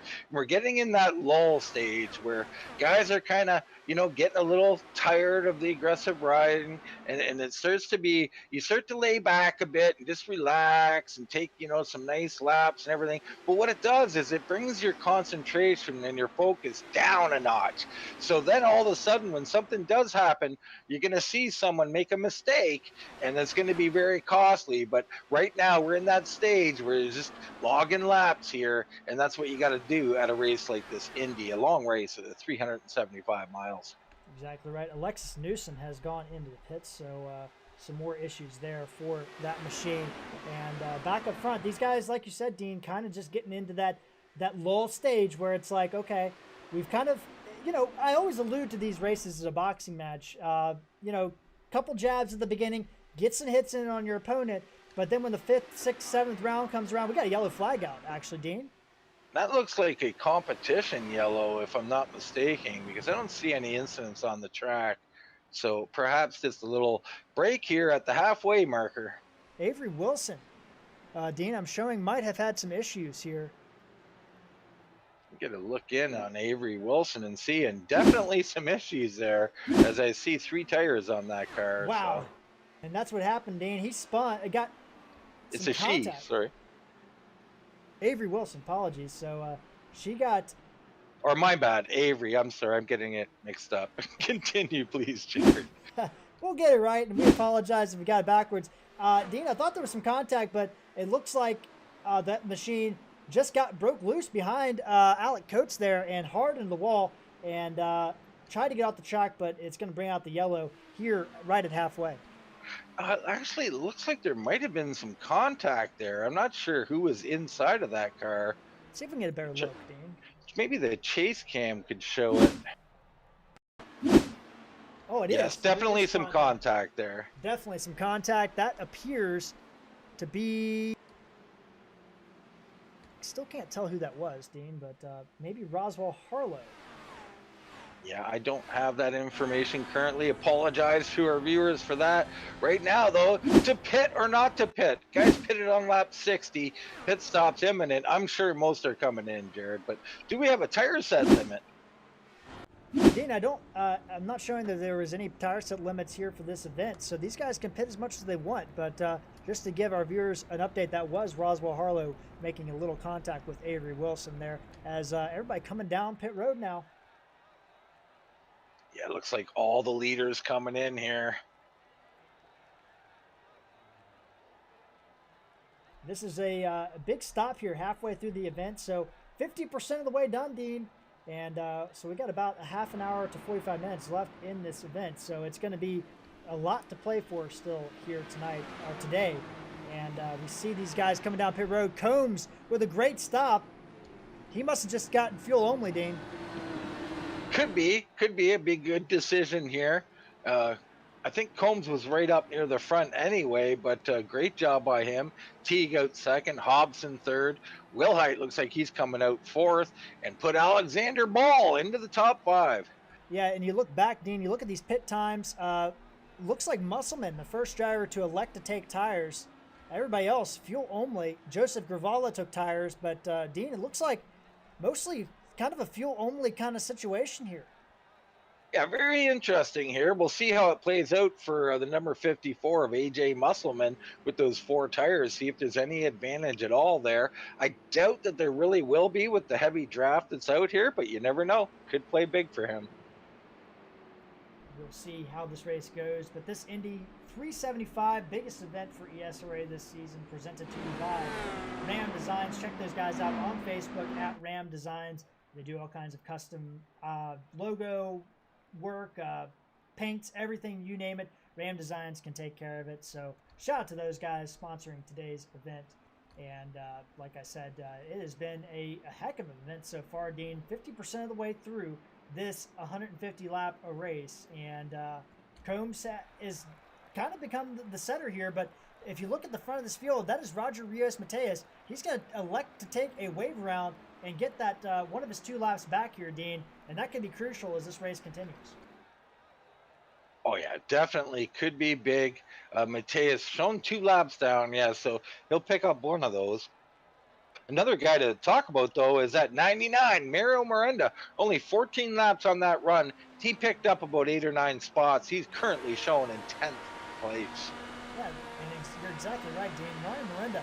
You know, we saw that incident earlier, and you know, that could have been detrimental, but Mario Miranda put his nose down to the grindstone, got that machine going again, and now he is up into the top 10, right behind Musselman. So Miranda kind of back in contention in this race. I mean, you never can count the guy out unless he's wrecked out of the race or something happens to him. He is in this thing still, Dean.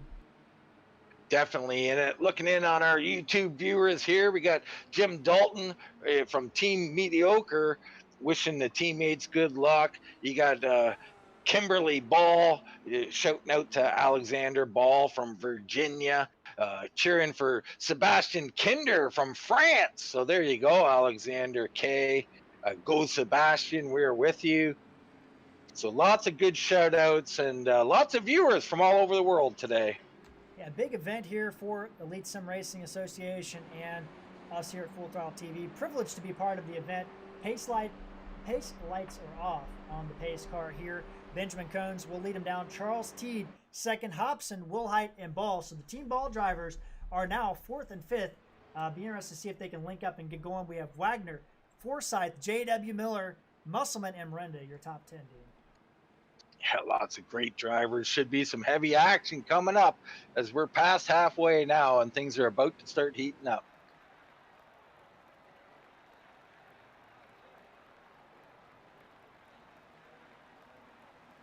Pace car is off.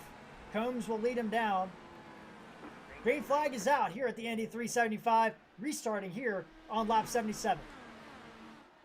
Down and away, same old as Combs, Teague, Hobson, Wilhite, and Ball. Ball, I'm going to call on him all night long. Up to 5th now. I don't think he's ready to be up here yet.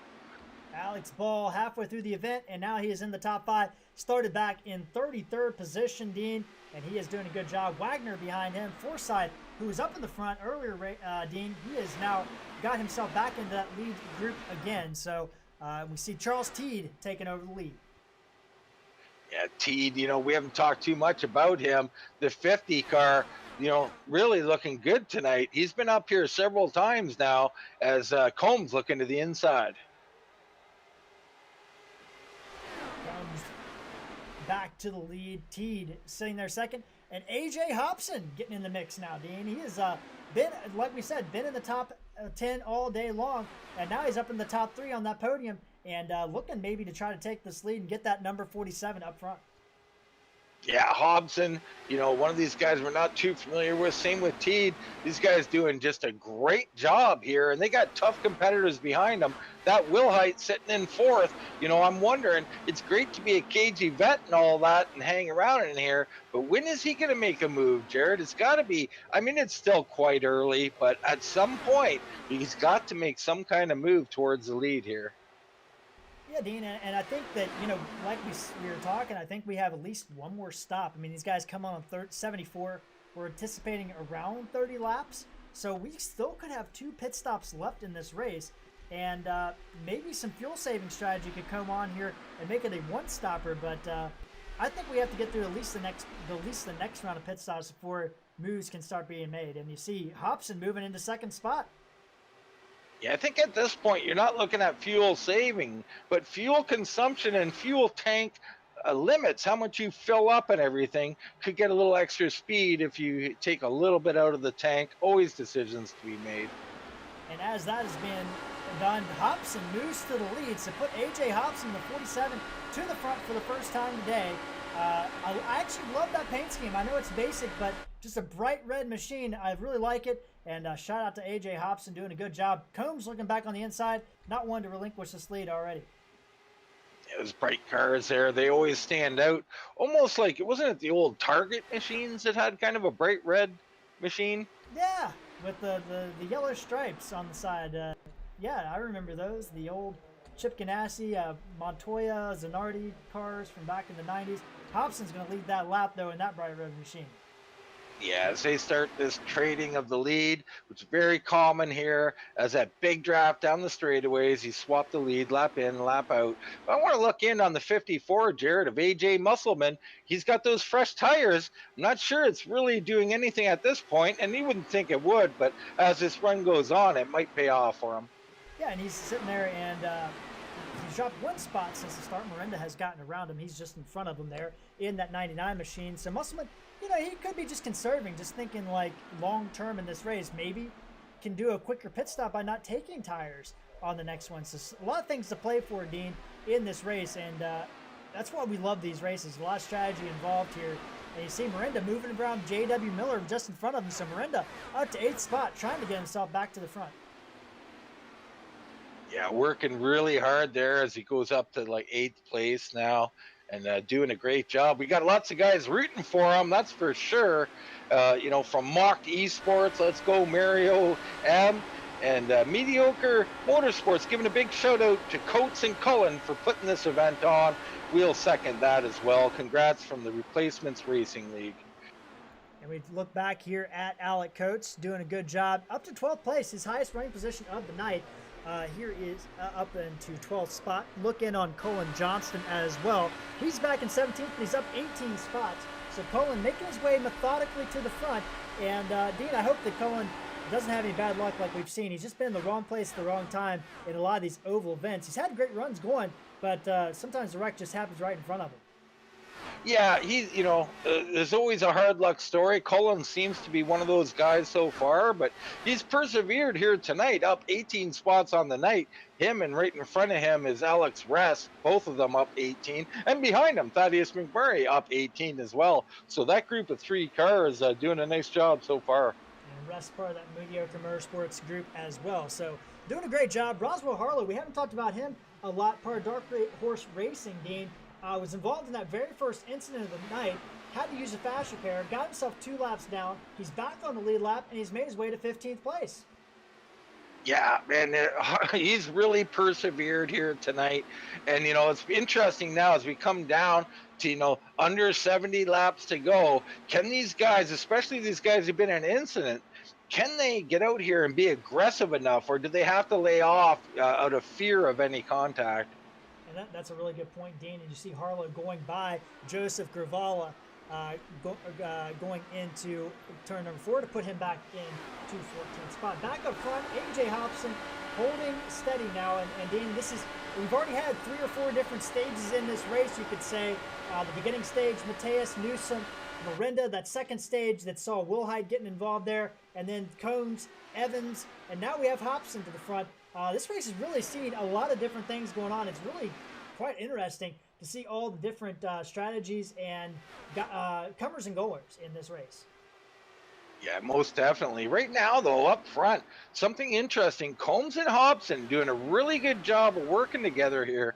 They're starting to put a little gap out here on the guys, and I think they're doing this tandem racing very well. Like the next 2, Teague and Wilhite, slightly off, but, we've seen them accordion back up so many times. I'm not sure, Jared. Yeah, and Teague, part of that Dark Horse Racing group. He's made a couple of oval events this season. But just kind of methodical. He's been caught up in some incidents as well in his events he has made, and sitting there in 3rd spot, just kind of watching. And you listen on board, Dean, seems like he's lifting off the gas. Maybe he's trying to go into a little bit of fuel conservation mode? Could be. It definitely could be. You see him riding around here in 5th gear. Now, we've seen guys in 7th gear, I believe. So, interesting to see him down in 5th. I don't think that'd be a great fuel saving mode, but he seems to be getting around the track quite well. Yeah, and Dean, the gears, it would really depend on what that engine mode map is. A higher mode, which is less fuel burning, would require a lower gear because the RPMs are going to get higher. But unfortunately, we can't see that information, because if we could, then the competitors would be able to see it. But would be interesting to know what kind of mode he is in. But those top 2, Dean, are actually pulling out a gap up to about 0.8 of a second now, if you can believe that. Yeah, they're doing a nice job, and you might be right about Teague. It does sound awful quiet in that car, so he might be saving some fuel. Looking out the back of Teague on that gearbox cam, back at the rest of his pack, and you see so many different lines going through the turn, Dean. Some of these guys entering early, coming out late. Some of these guys entering late, coming out early. Really interesting to watch these guys make around the track, because you wouldn't think there'd be those kind of different lines, but it's all working out for them right now. Yeah, it is quite interesting. I was watching that quite a bit during this race. Personally, I always liked entering really early in all of these corners. It's just an Indy thing, but I'm seeing guys do quite the opposite and having great success. So we'll keep an eye on that as we go and see which one prevails here. So Hobson and Combs continue to swap, but now Wilhite and Teed have actually caught back up to these guys. So might have been doing a little fuel saving mode on those guys, but right now it looks like they're back in that drop pack. Ball sitting there in 5th, Wagner in 6th, Forsyth 7th, and Miranda working his way on Forsyth right now. That's a battle for 7th place. Miranda trying to move back to the front. Yeah, Miranda's never content to be back here in the pack. He's going to be on the move. Right behind him, J.W. Miller. He's been pretty quiet all evening. Can he do something late in this race? J.W. Miller in 9th. Musselman hasn't made a lot of progress with those fresh tires there in the 10th spot, but we'll see what he can do as this race prevails on. But Dean, looking forward, we had Thursday off to do this Sunday race, but they actually race next Thursday, so only a 4-day break for these IndyCar drivers, and they're going to in my opinion, one of the most difficult tracks on the iRacing service, Detroit. the circuit at Belle Isle street course, and you just got done with the longest race of the year, and then you go to what I think is one of the toughest tracks. I mean, this is a really pivotal point in the season for these IndyCar drivers. Yeah, it definitely is. I mean, Detroit's going to be mayhem out there. And, we've seen some of the battles on the road courses. They've been incredible in this league. You got to come out and watch these league races. They've been second to none, Jared. I've been highly entertained. I was a little skeptical. I thought someone might get out to a big lead, but no, we've had intense battles at these road courses. Strategy, battles, tire selections, push to passes. Those road races have everything. And we'll be back on Thursday to show you all that action from the circuit at Belle Isle in Detroit. And Benjamin Combs-Hobson continuing to swap this lead back and forth. And Teagan Wilhite just seemed content to run third and fourth. And things getting a little bit strung out now, Dean. A lot of space in between these guys. And thought there was a wreck. There was not a wreck. Somebody just jumped out for a second there. Little correction from Joe Miranda there. He says commentators, Ganassi Dynasty with Zanardi and Vassar. Yeah, Zanardi and Vassar on that team in 97. And then Zanardi went to F1. I believe Juan Pablo Montoya came in the following year. But, it's been a while. It's been, 30, almost 25 years or so. It has. I might be a little bit off on there. But those guys were amazing. I mean, what a time frame for open wheel racing in the States here, but maybe we'll get back to that point. We'll see what happens here in the next few years, but right now the focus is on the virtual Indy Speedway, and Hobson and Combs continue to swap that lead every other lap. Dean, I've lost track of the lead changes, but we're looking at probably like 93 lead changes in 93 laps. At minimum, they're doing 2 a lap at times. We're probably well over 100 lead changes by now. So these guys doing a great job, as these top 4 got a little bit of a break back to Alexander Ball, and I'm not sure who else is in there. You look at Wagner behind him, Forsyth, Mario Miranda, J.W. Miller, and Eric McCarthy, all part of that second group. Musselman hanging on the back there. And then we have about a 3-second gap to our second place point man, Alec Coates from Mediocre Motorsports in 12th.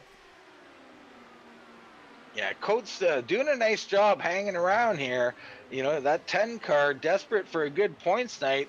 Wilhite up in 4th. Coates second in points, down in 12th right now. So he's still got work to do. We take a look at Mateus too, Dean. He is in 24th, 3 laps down, so he only got one of those laps back.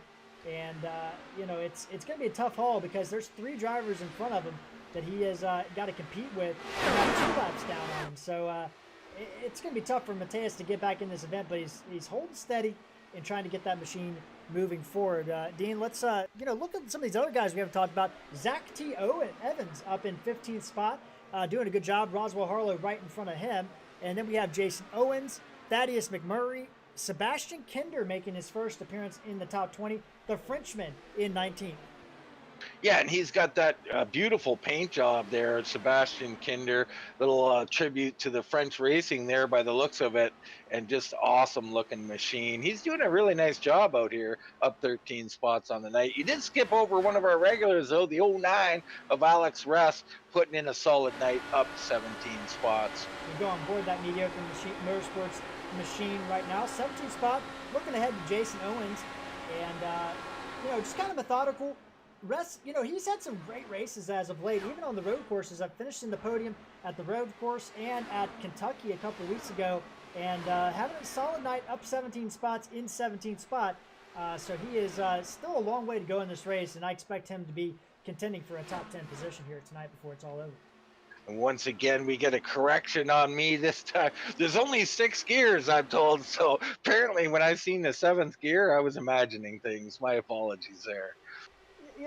For us, it's 1:30 in the afternoon here on the East Coast. We're used to doing these races at 8:30 at night, so we're only got 6 cups of coffee in us. Give us some time to get the other 6 in.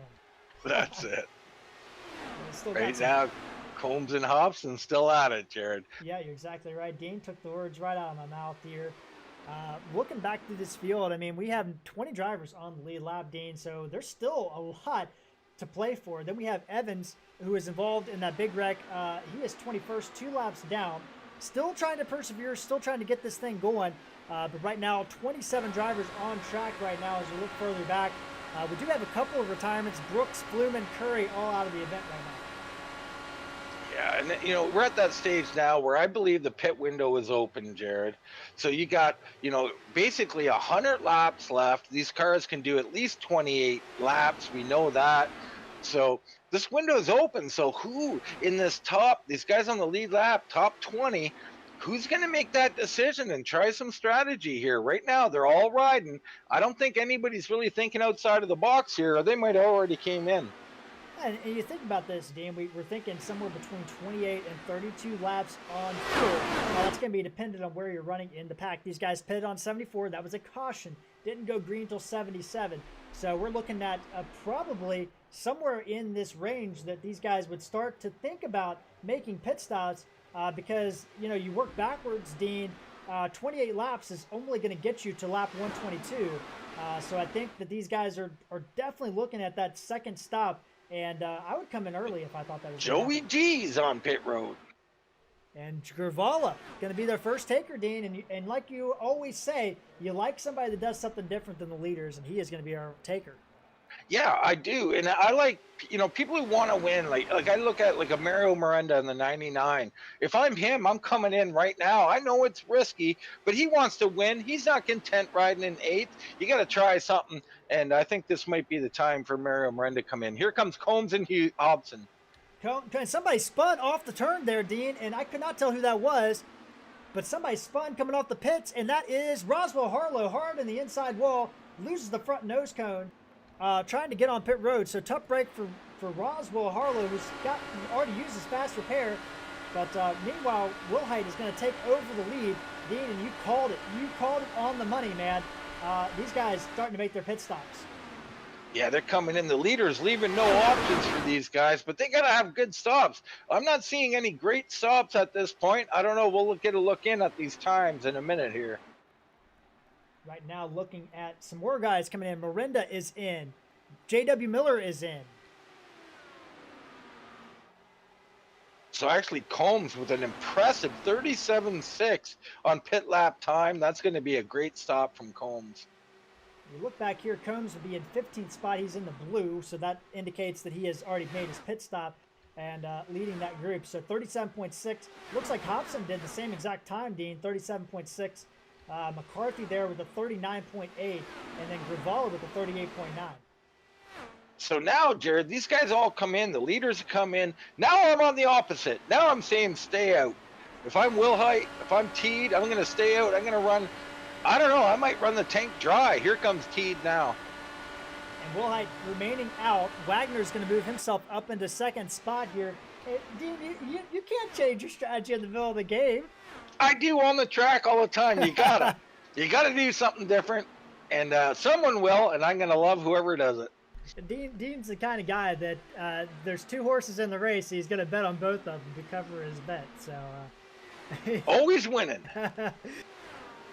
There we have it. Wilhite though staying out. He's got a little bit of a gap on Wagner, so he's gonna lose that drafting help. Forsythe there, and then you have the Team Mediocre Motorsports guys right there behind him. And it looks like the leaders are coming in now, Dean. Yeah, they're all coming in. It's a matter of a draft. I think some of these guys like Wilhite, Wagner, and Forsythe, they probably want to stay out, but they're just losing too much time. So, you know, you have to think about everything. And but, you know, they're in a little bit later. Maybe they can get a little less fuel, Jared, give them a little extra speed. Who knows? So we bring up our track map, Dean. There is number 4. Our 4th position driver, Benjamin Combs, in the 27. He's coming through turn number 4 now. Those drivers that are hologrammed out on the front stretch, that's our race leaders. And they are still on pit road. Here comes Combs now. Wilhite's leaving pit road as we speak. So Combs is actually going to go by him pretty quickly. Yeah, Combs going to go right around him by quite a bit here. And Dean, we always talk about that undercut-overcut situation, and I think the undercut might have been the way to go right now. Yeah, most definitely. And those leaders came in first, so they really didn't give that opportunity to people. They would have had to come in much earlier, and maybe they should have, but looks like Wilhite going to filter in behind Teed. He might be okay here. He's going to be filtering out. It looks like in 5th spot. Forsythe was the big gainer. He gained a couple positions there. Miranda, though, Dan, here he is, bud. He is back in the top 3. Great pit stop from Mario Miranda. 37.27. Second fastest pit time on the track right there. Man, Mario Miranda, what a great job on pit road. The 99 right back into contention for this race win. Yeah, fastest pit lane time, second fastest pit time, 37.3. Unbelievable job by Mario Miranda getting that done, and was able to gain some time. He's right on the back bumper of AJ Hobson, so he is there, Dean, and I gotta say I'm impressed. We talk about Mario Miranda. He is doing the road course duties in that 99, but he is making his first oval appearance here this season. Dalton Tucker normally does those races, but he is doing the Indy 500, or Indy 375, I should say. And Miranda doing a great job showing he is a contender, could be a contender in this series if he ran every week. Yeah, and he's going to be a contender on iRacing across the board for years to come. Very young man is Mario Miranda. Like, I can't say enough about what he just did. That's what you need to do, Jared. The pit stops are the most important part of this race. And a green flag stop like he just pulled off, putting him from 8th to 3rd, this could be the race-winning move. And you know, to give our viewers at home a little bit of an idea here, let's take a look at these pit times. This is what we're talking about here. These numbers, I mean, we're talking 1 second, and you're thinking, oh, that's not that much. On a track like Indy, when you're running, oh, somebody's in the wall, Dean. Right in front of our leaders. Caution's going to be out. I did not catch that, Jared. I'm not sure. It looks like DJ Weltmeyer. DJ Weltmeyer hard in the fence, and that's going to bring out our 6th caution of the day. And that was right in front of our race leaders. He was running back in 26th position. Let's see if we can get a look in on what happened to DJ Weltmeyer.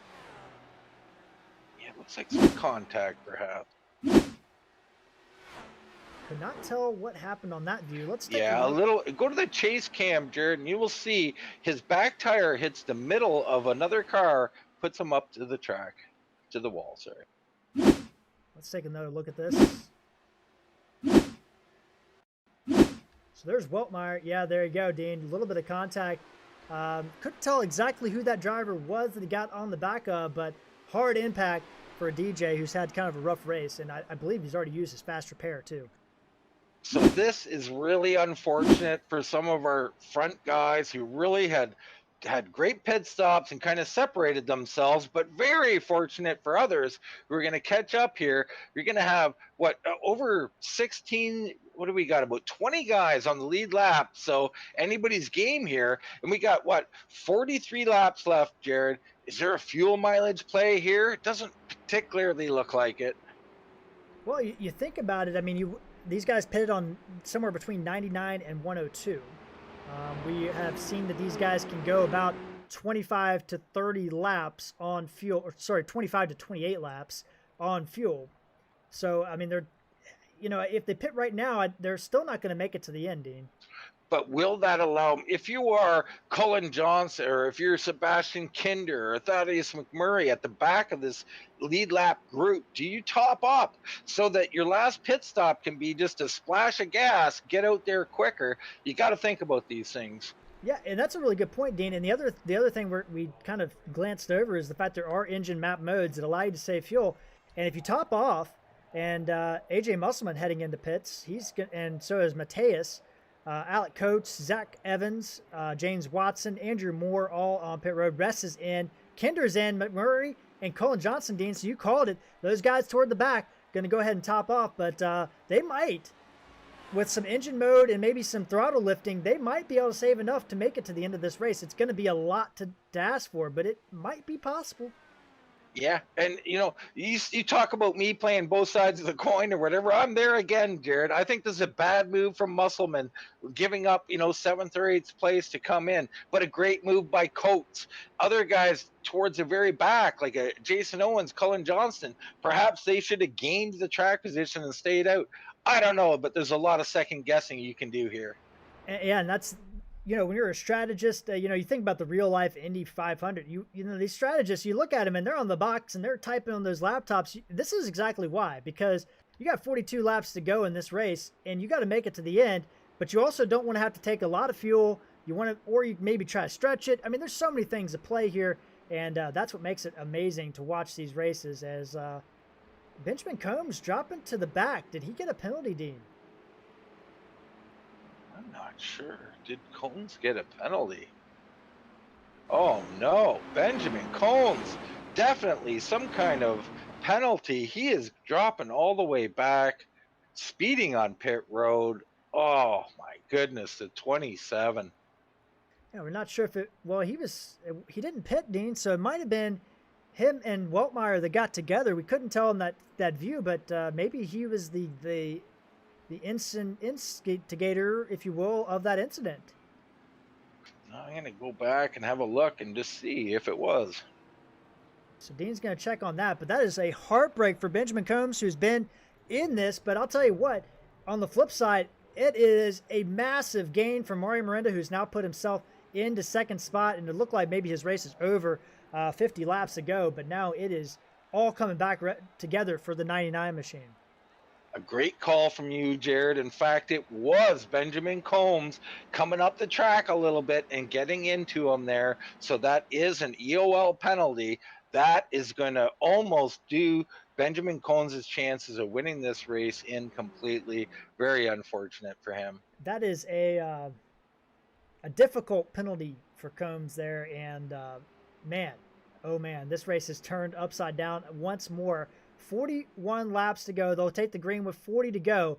And now it's all about making it to the end, saving that fuel as much as you can, and seeing what you can get going.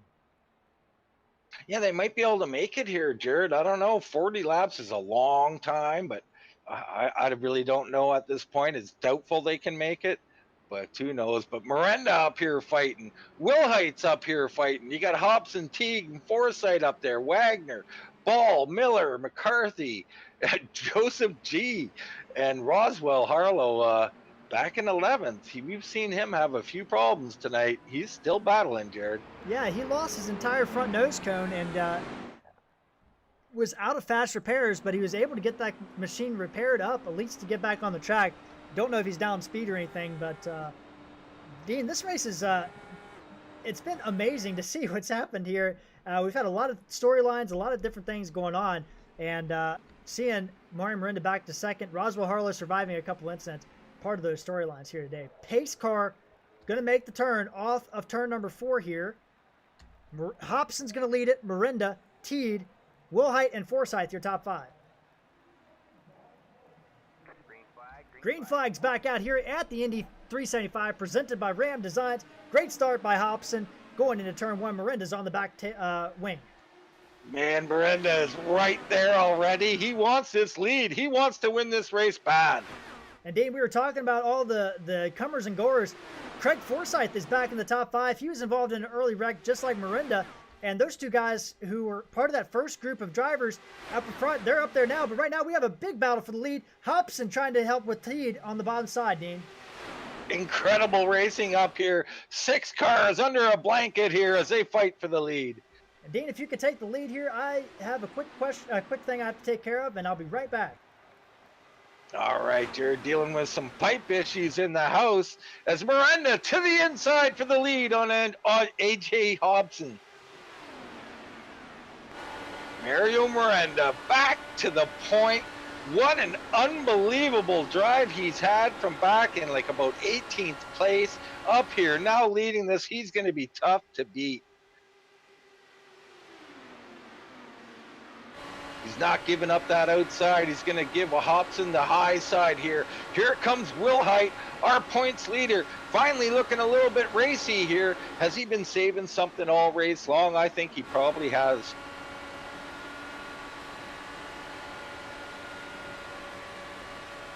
Down to the inside, Wilhite looks, but nowhere to go. Miranda continuing to block that inside.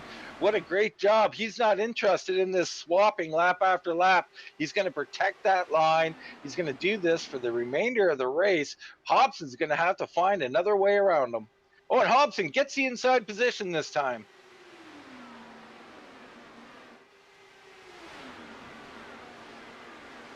Hobson back to the point. Miranda falls into second there. Wilhite in third. Teed, Forsythe, J.W. Miller making his way now, making a move up to 6th place.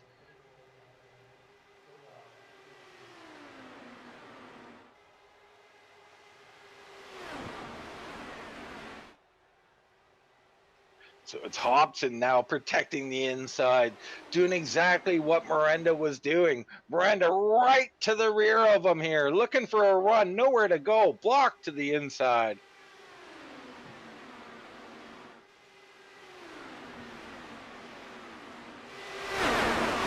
Still 37 laps left in this race. Forsythe push high, almost catching the wall there as J.W. Miller works him over on the inside.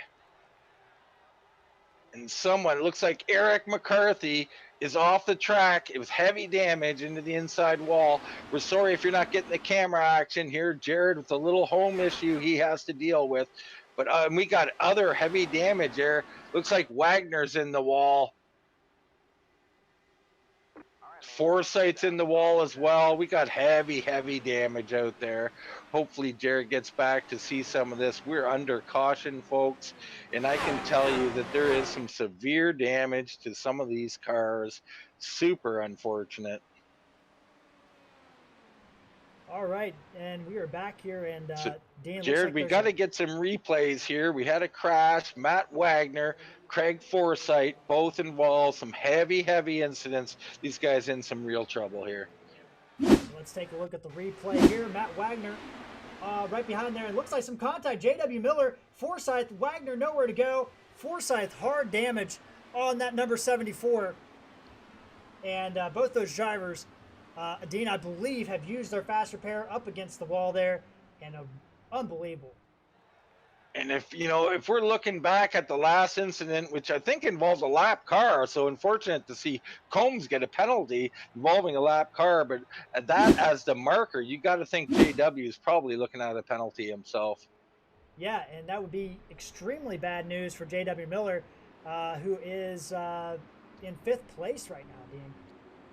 Yeah, we had some heavy action. Miranda taking the lead. These guys up front were racing, but racing getting really hard at this point in the race, and some real tragedy there. Eric McCarthy, heavy damage. Forsythe was doing so good. Wagner having a great run as well. So really, my heart goes out to these guys fighting hard all night long. And Dina, we talked about it, this race coming down to it. 35 laps to go, and the attrition's here. And the thing is, Dean, 35 laps to go. Make sure my math's right. The guys up front, they're going to take their time to get to pit road, or are they? No, we got some dicking and dopping there, and I think Miller's going to come in, but a lot of people diving and dipping there, Dean. Yeah, a lot of diving and dipping going on. JW's in, and it looks like Ken Regal. We haven't talked about him tonight. He's back in 21st spot. I think he's a lap down, 2 laps down. He's in. It looks like Owens and Johnston are in as well. Yeah, Dean, and be interesting to see. This is a little surprising, Jared, that JW, the only guy on pit road out of the main contenders here. Now, he can definitely make it from here. These other guys must think they can make it, especially with these caution laps. Well, and what I was going to say, Dean, is I wonder if he's just pitting because he knows the penalty is going to come up, so he might as well just go ahead and head to the back and take a pit stop while he has that chance to. Well, that's a great thing. Maybe this penalty would be a blessing and he'd win on fuel mileage. I don't know. But these guys, these leaders know what they're doing. I think they'd be in if they thought that they couldn't make it. So they must be able to make it. Man, this is why we're in the broadcast booth. But I tell you what, this thing is heating up. 35 laps to go. We thank you guys so much for tuning in today. It's been a heck of a race. Probably one of the biggest events that I've covered here, Dean, and it has lived up to its hype. And right now, Mario Miranda leading this field down. 34 laps to go. They're going to be on the edge of making it on fuel, but as we've said before, there are several engine map modes, and these guys can use those. Jared, maybe they're outside of the window still. There's no sense in pitting because they can't make it from here. I don't know. That's a good point too, Dean. I mean, there's so many different things that can be going on, and we're going to see if we can figure this thing out as the pace car getting ready to start this race again here in another lap. Cullen Johnston in for a top up, so some of those guys pitting, getting that top up, and they're going to try and make it. There's no doubt about that. we'll keep an eye on these pit stops. These guys who pitted on lap 115, like Jason Owens, Eric McCarthy on lap 113, J.W. Miller probably on a penalty. I don't know what kind of factor he'll be. If he's got to go to the tail end of the field instead of just the lead lap, that's going to be a hard penalty to recover from. But Cullen Johnston here, maybe the luck's gone his way tonight. Who knows? Well, Dean, I mean, you think about the opening season of NASCAR. I mean, Michael McDowell winning at the biggest race of the year. You know, Cullen Johnson could be putting himself in that catbird position with that fuel mileage and see what he can do here in that number 9 machine back on the back end of this pack. But he did top off fuel, so we will see what that mediocre motorsports driver can get done here today. So Alex over in YouTube says you can easily make it to the end from here if you have a draft. So there you go. So Alex, thanks for that information. We'll see how it plays out. Those guys, there is not a full 100% tank of fuel on these cars. They do run 80%. So that could play a little bit of a factor in this as well. Yeah, I'm not sure, Alex. Maybe you can let us know if you're aware of that. They are running 80% fuel, so that would definitely change from a standard Indy race. Pace car making its way off turn number 4 here. Now, unless they've changed something. Now, in every other oval race, they do run 80%. This race, I did not haven't heard anything to the contrary, but it could be that they are running 100%, but we are assuming they're running 80% like they do every week. So we're getting a little flack from Sunshine here, saying we show the replay.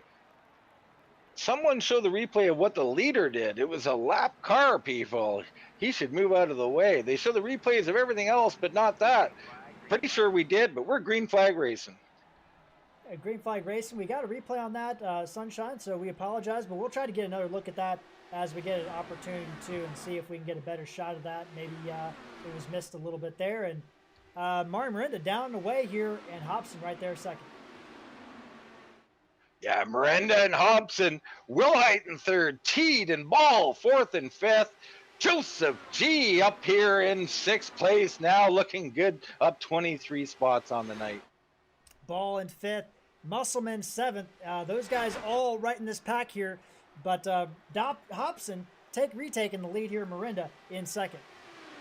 Yeah, and I don't know if this is purposeful or not. I guess not. Miranda down to the inside. Miranda back to the front. You see him scattered back deeper in the field, 2 and 3 wide, going through the front straightaway there.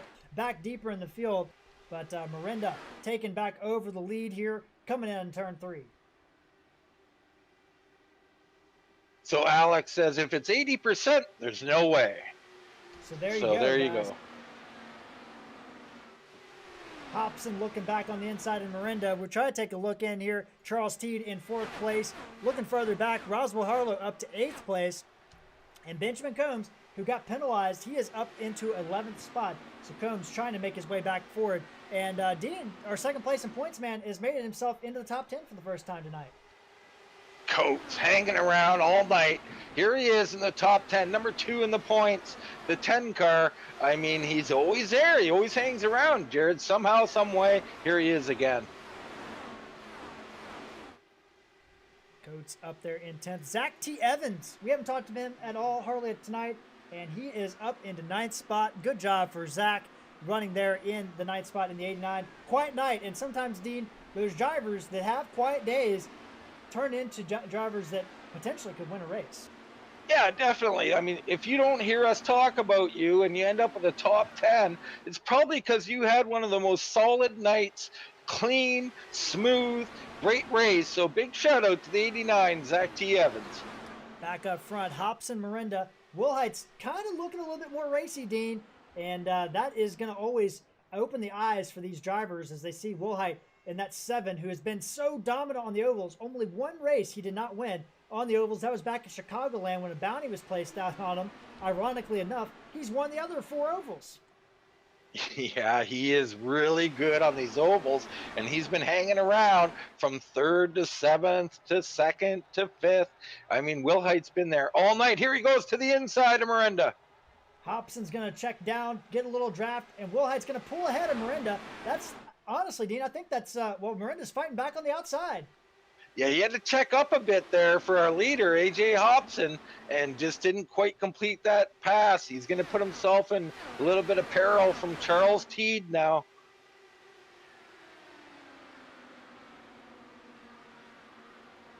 These guys battling very hard here. 28 laps to go, Dean. If they can't make it, they could pit anytime now and make it from here. So we know that for 100% fact that they can make 28 laps on fuel. We'll see if anybody will start to make an early pit stop. That'll give us an idea if this race is going to be won on fuel mileage or not. But Hobson continued to lead. Miranda second, Wilhite third, Teed, Ball, Gravala, Musselman, Harlow, Evans, Zach Evans, and Alec Coates in the top 10. David Evans, who was involved in that wreck, Dean, he's got himself back on the lead lap into 12th place. And so David's still a contender in this race. Yeah, David Evans, he's had a nice night. I mean, he was really a contender to win this thing. Now into 12th place, so looking good out here. Great fight back. I love guys who persevere through adversity and make their way back up here at the end of the race.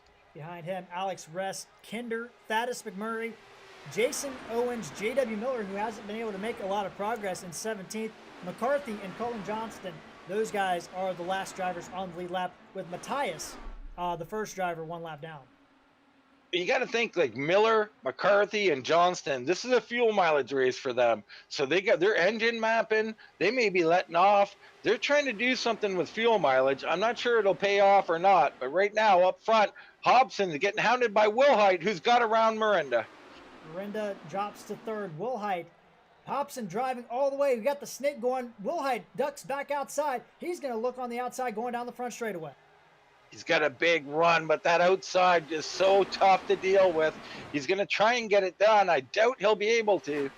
Wilhite still battling on the outside here. Hobson on the inside. Miranda looking to see which lane's going to go. And Dean, we have Colin Johnson on pit road. So one of our guys we thought was going to save fuel, not going to be able to make it. Not going to be able to make it. I mean, one strategy out the window, another down. He's going to be first in. Good call if he couldn't make it. 2 by 2 by 2 right now. Wilhite still trying to hang on the outside of that number 47 machine. And there we go again, snaking down the front stretch. Oh my goodness, 3 wide for the lead. Unbelievable, 3 wide down into 1. Wilhite up high, Miranda down low. And we nearly had it coming together between Wilhite and Miranda. The quick action there, and they split Hobson, and now they're battling for the leads. We look out the front of Hobson.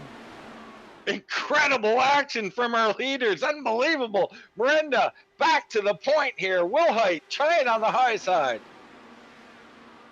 24 laps to go, and the temperature has dialed up to max right now, Dean. Wilhite on the outside, Miranda on the inside, and now we go back on board Hobson, who's watching this battle out the front. This is incredible stuff. You also got to think about pits. That pit stop window well open for anybody who wants to come in. Will they run these tanks dry? We'll see what happens. But Miranda and Wilhite doing battle. Wilhite saving his stuff all race long. He's racing now, Jared. Well, Dean, you talk about strategy, and then you think about what I like to call counter strategy, where you know you can't make it, and you think maybe somebody else can make it, and you start racing them hard to make them run out of fuel. We've seen this play out in some races we've covered in the past, Dean, and you wonder if that might be going on right now, because these guys have really turned the wick up, or on the flip side, all these guys can make it. Wow, Wilhite on the outside, Jared, makes the pass. We haven't seen that all night. Unbelievable. Wilhite to the front. 22 laps to go. This thing is getting down to the Pit end. stops happening. Hobson and Combs. Hobson and Combs. So Dean. Oh, we got contact. Miranda's in the wall. Mario Miranda. Oh, no. Mario Miranda with significant damage. Contact between him and I do believe that was Charles Teed and some of those drivers, Dean, on pit road. Man, this has just turned all which different ways here. Harlow involved as well. Wow. I look at this and I see it looks like Miranda just came down on Teague's tire there, and he was trying to do what Wilhite did to him, just a little unsuccessful at it. So we'll get a look at that replay here. An unbelievable change of events. Try to get a good angle of this accident here.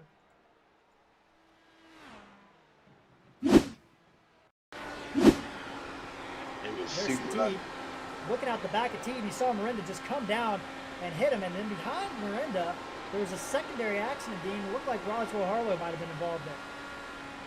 Yeah, Harlow involved here as looks like he came up in the middle of the corner, or someone came up on him, I should say, put him in the wall. So that's really unfortunate after battling so long.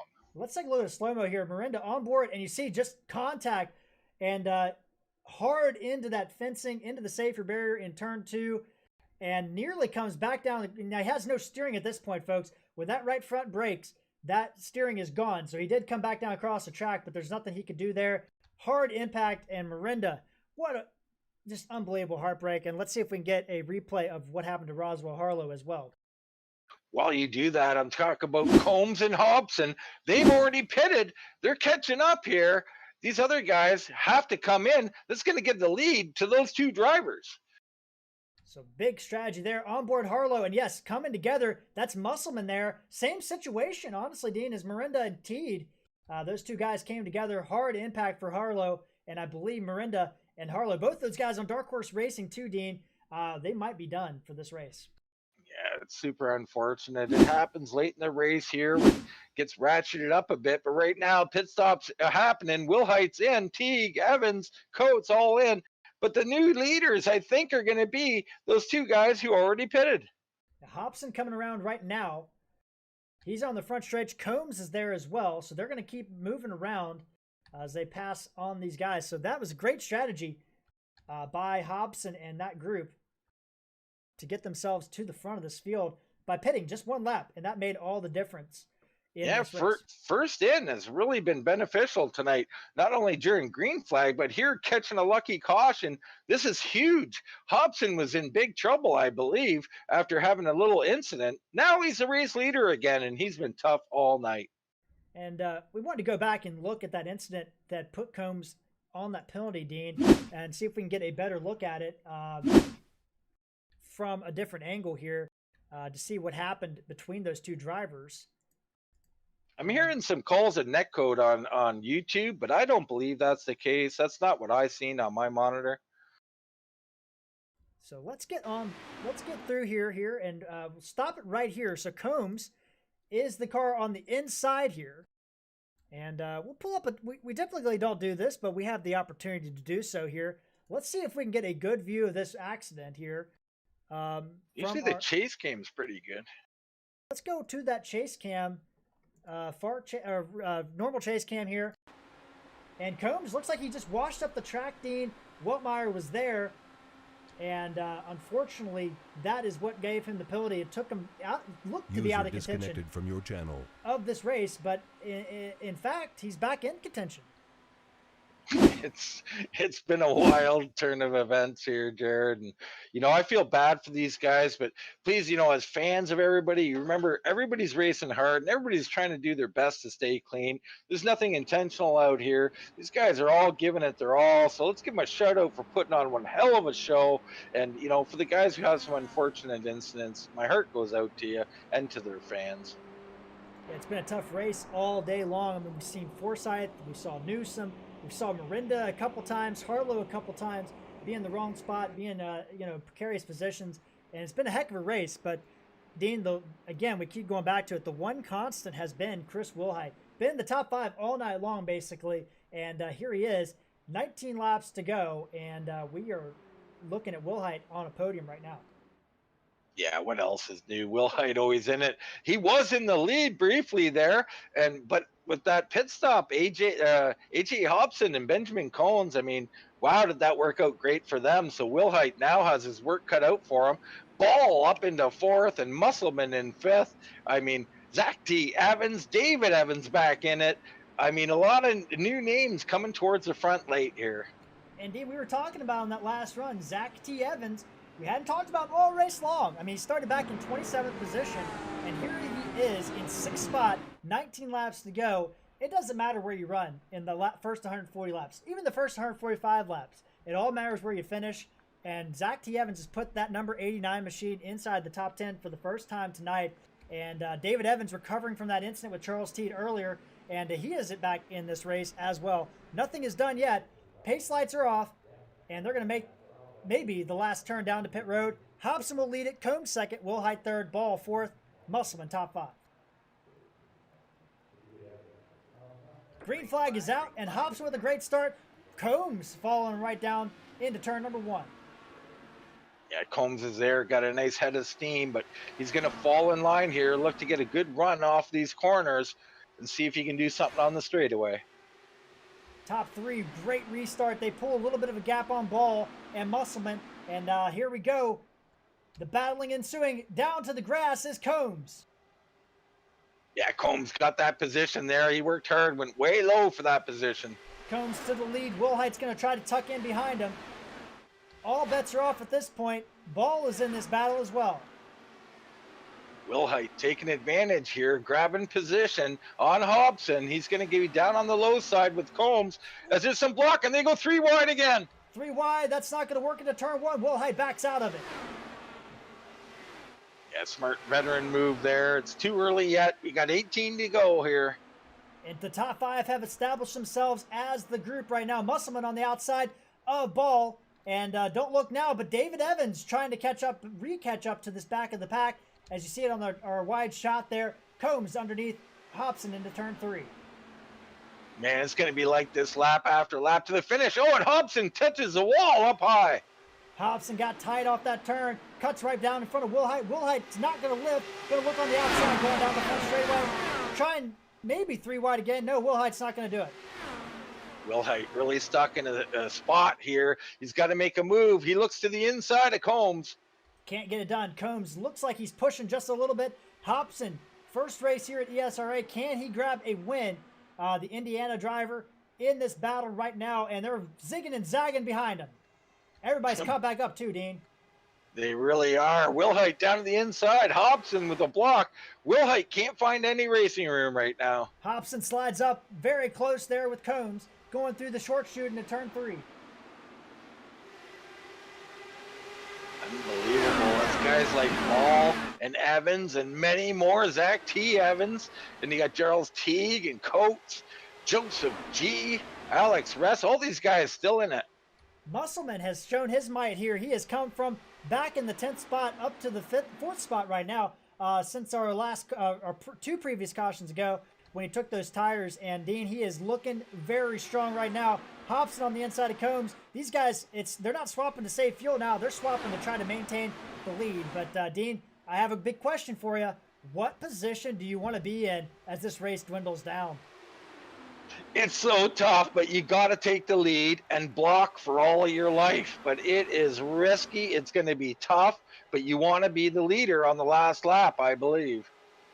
Hobson thought about it, but now Musselman is in it 2 by 2. This is a battle for the lead, and there's 4 drivers involved. But don't look now. Ball and David Evans and Zach T. Evans all in this race as well. Here comes Wilhite to the high side. He did it once before. Can he do it again? Great run down the straightaway. He doesn't have any drafting help. He's pulling a little bit of a nose in front of Combs, heading into turn 3. I don't think we've seen anybody else run the high side quite like Wilhite's been able to. Can he hang on up here? Ooh, almost contact. Near contact. These guys, no quarter given at this point. 13 laps to go in the Indy 375 presented by Ram Designs. Musselman darts underneath Hobson going into 1. And they're 2 by 2 here. Unbelievable racing. Musselman trying to get his nose in there as well. And don't look now, Evans is caught up to Ball. And now Wilhite and Combs side by side down the back straightaway, heading into 3, Dean. Yeah, Wilhite not bringing that car down low, scared of contact. I don't blame him, but he's riding that high side really well. I think he's going to have to file in here at some point. Continuing to battle out. Wilhite, Combs, Hobson, Musselman, Ball, your top 5. David Evans up to 6. Charles Teed 7th. Zach T. Evans in 8th. Coates 9th. Gravala in your top 10. J.W. Miller knocking on the door there. Unbelievable side-by-side racing.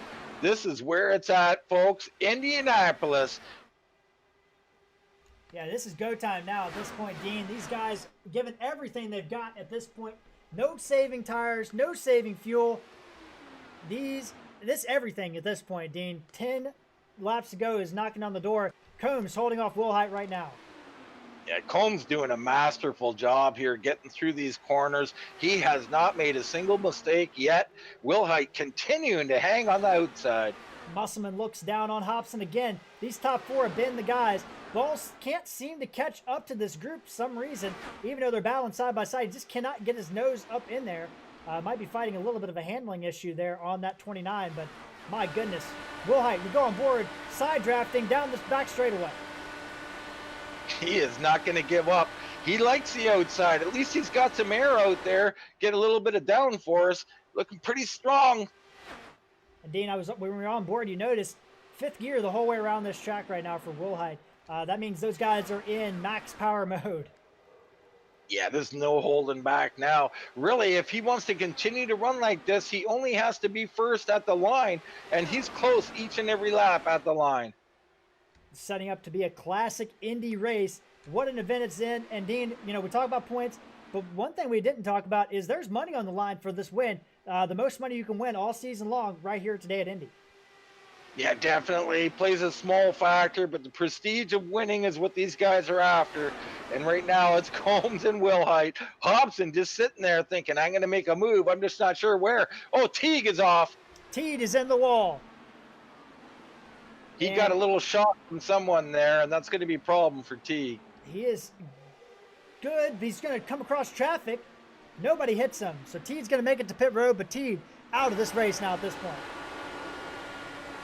Yeah, that was unfortunate. A little contact back there in the pack. Some hard racing to be expected here as we're on 10 to go. We'll try to get... Oh, contact with the leaders! Contact with the leaders! Wilhite's off! He holds onto it. I don't know how, but Wilhite's still holding on to it. But he's got damage on that 7 machine. We stay green. Wow. And that's going to put Coates in a better points position, but unfortunate for Wilhite. Unbelievable. So Hobson, contact, and now he's got Musselman to deal with. 2 one-offers in here. Ball is now 3rd place. Holy cow, Dean. And look in on that, Jared, and see, and it looks like, just Combs kind of came up and gave him a little shot almost. That's just what it looks like, folks. I'm not saying that's what happened. See if we can get a replay here, but it's going to be difficult.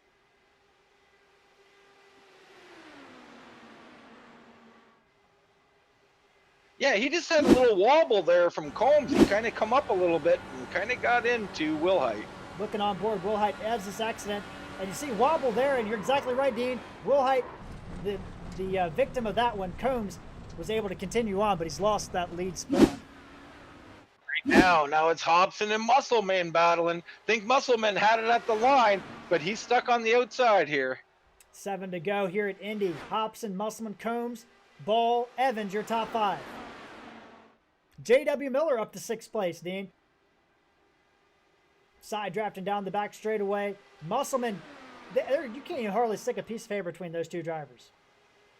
Oh, they're doing an incredible job. Behind them, Ball and Combs. Combs still in this thing. Ball up to 3rd, though. On board, David Evans looking ahead at these top 4. Can he get himself back in this race? He was leading earlier in this race around the 50% mark and got some damage, but he is still in this race, still alive here today at Indy. 6 laps to go. Just a 5-car battle now. Hobson leading it. Him and Musselman going to keep fighting here. On board, Alex Ball, the snake going down the back straightaway. Musselman pops out of line. Back further, Dean, Joseph Gravala, J.W. Miller, Evans, and Owens battling back there. Coates trying to get involved there, trying to get some positions, knowing Wilhite shot the 15th. Yeah, this guy's fighting for position. Coates fighting for important points with that Wilhite misstep or problem with Combs there. But up front, Hobson and Musselman continue to battle here. Behind them, Ball and Combs doing battle. 2 by 2, 5 laps to go. And Dean, you're looking at this race. I mean, it's been tough. Somebody's going to have to get underneath of Hobson. He's guarding. You're going to have to pass him in the grass, I think. A pass in the grass for the win? It's possible. I don't know. Evans and Ball battling pretty hard back there for 4th place, but our focus is on the lead. Hobson washing up the track just a little bit. Musselman, no quarter given. Combs is up to 3rd. So Hobson's learned a lot from his leading this race. He will not give up that inside lane. You're going to have to pass him on the outside. The only guy we've seen do that was Wilhite. I'm not sure if Musselman can do it. He's going to give it a good effort, though. 4 laps to go. Andrew Moore, something's happened to him. We're going to stay on the lead.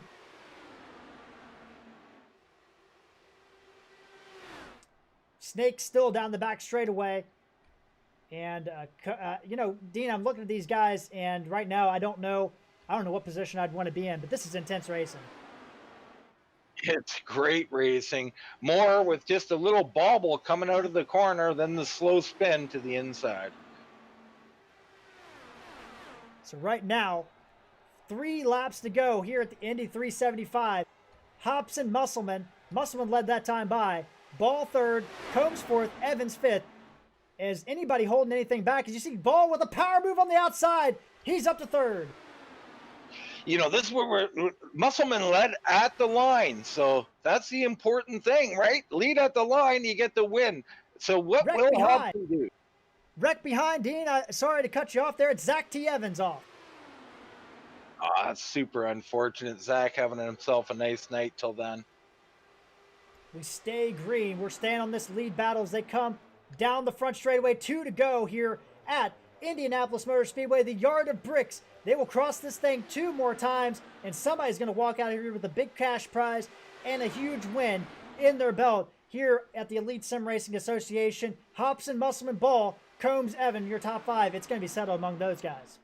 Hobson led that lap. Musselman led the one before. We're talking about by a hair at the line. This is going to be highly interesting to see what kind of blocking Hobson can do on the final lap.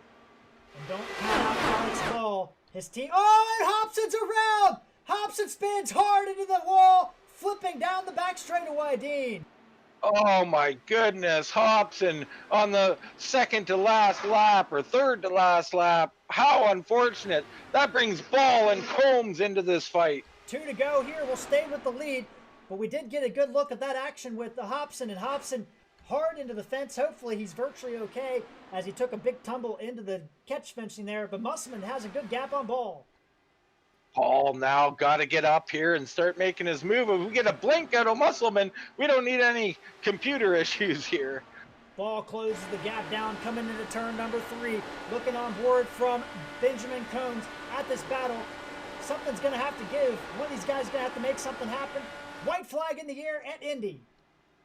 Ball has got to get through turn 3 and 4 right on the tail. He hasn't had much experience in this front battle, but he's there now. Here comes Combs as well.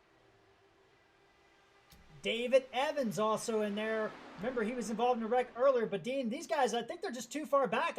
They need to make a move now. Musselman just being so smooth, so good through the corner. AJ Musselman coming through 3 looking for the victory. Down the short street, Combs on the inside. Tried to look on Ball, couldn't get it done. Off turn number 4. The final time. Going down the front straightaway. AJ Musselman. He's going to hold on to win here at the Indy 375. Somebody's in the wall behind him. Hard impact. But Musselman wins with Ball second, Combs third, Evans fourth, J.W. Miller, Gravala, Coates, Owens, Rest, McCarthy, your top 10. Wow. Sebastian Kinder going to come home in 11th. Thaddeus McMurray 12th. Chris Wilhite 13th after that problem. And Cullen Johnston, I think, will round out your lead lap drivers in 14th. AJ Musselman, though, Jared. Folks, if you were watching this race had everything. We had thrills and spills, tight racing action, and last lap drama, or near last lap drama in this race. I don't know what more you can ask for, but AJ Musselman will get it done, grabbing the Indy 375 presented by Ram Designs victory. And what a race it was. Ball will come home second. Big points night for him. Benjamin Combs third. Also another big points night for him as well. Man, Combs, had a couple incidents tonight. Early one, fought back, got in there, then got into Wilhite or whatever. They had a problem. He gets third. Great job by him. Ball, again, an uneventful night. Where does he end up? Second place. Great job by him. But AJ Musselman, so impressive. Remember, he took those fresh tires, put himself back in about 19th early on in the race or about halfway. He battled and battled and battled and persevered. Here he is, Jared, our race winner. Yeah, and he's associated with the Team Ball guys, so he was working with Alex and Chris Wilhite in this race. But what a race, Dean! I don't my voice is hoarse. I mean, oh my goodness. It was a great one. Don't forget, we got a doubleheader. We got the Class Series tonight, the inaugural race for that series with this league here at ESRA, and I can't wait to get into that. But this was one of the best races. AJ Musselman taking it. What a fantastic race. We're going to take a quick commercial break, and when we come back, we're going to hear from our top 3 finishers here at the Indy 375 as this race had everything you could ask for. We'll be back right after these commercial breaks.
All right, we are back live here at Indy Motor Speedway, where we have witnessed AJ Musselman grab the win, Alex Ball second, Benjamin Combs third. Let's get right into those interviews. I'm down here on pit road with Benjamin Combs, driver of the number 77.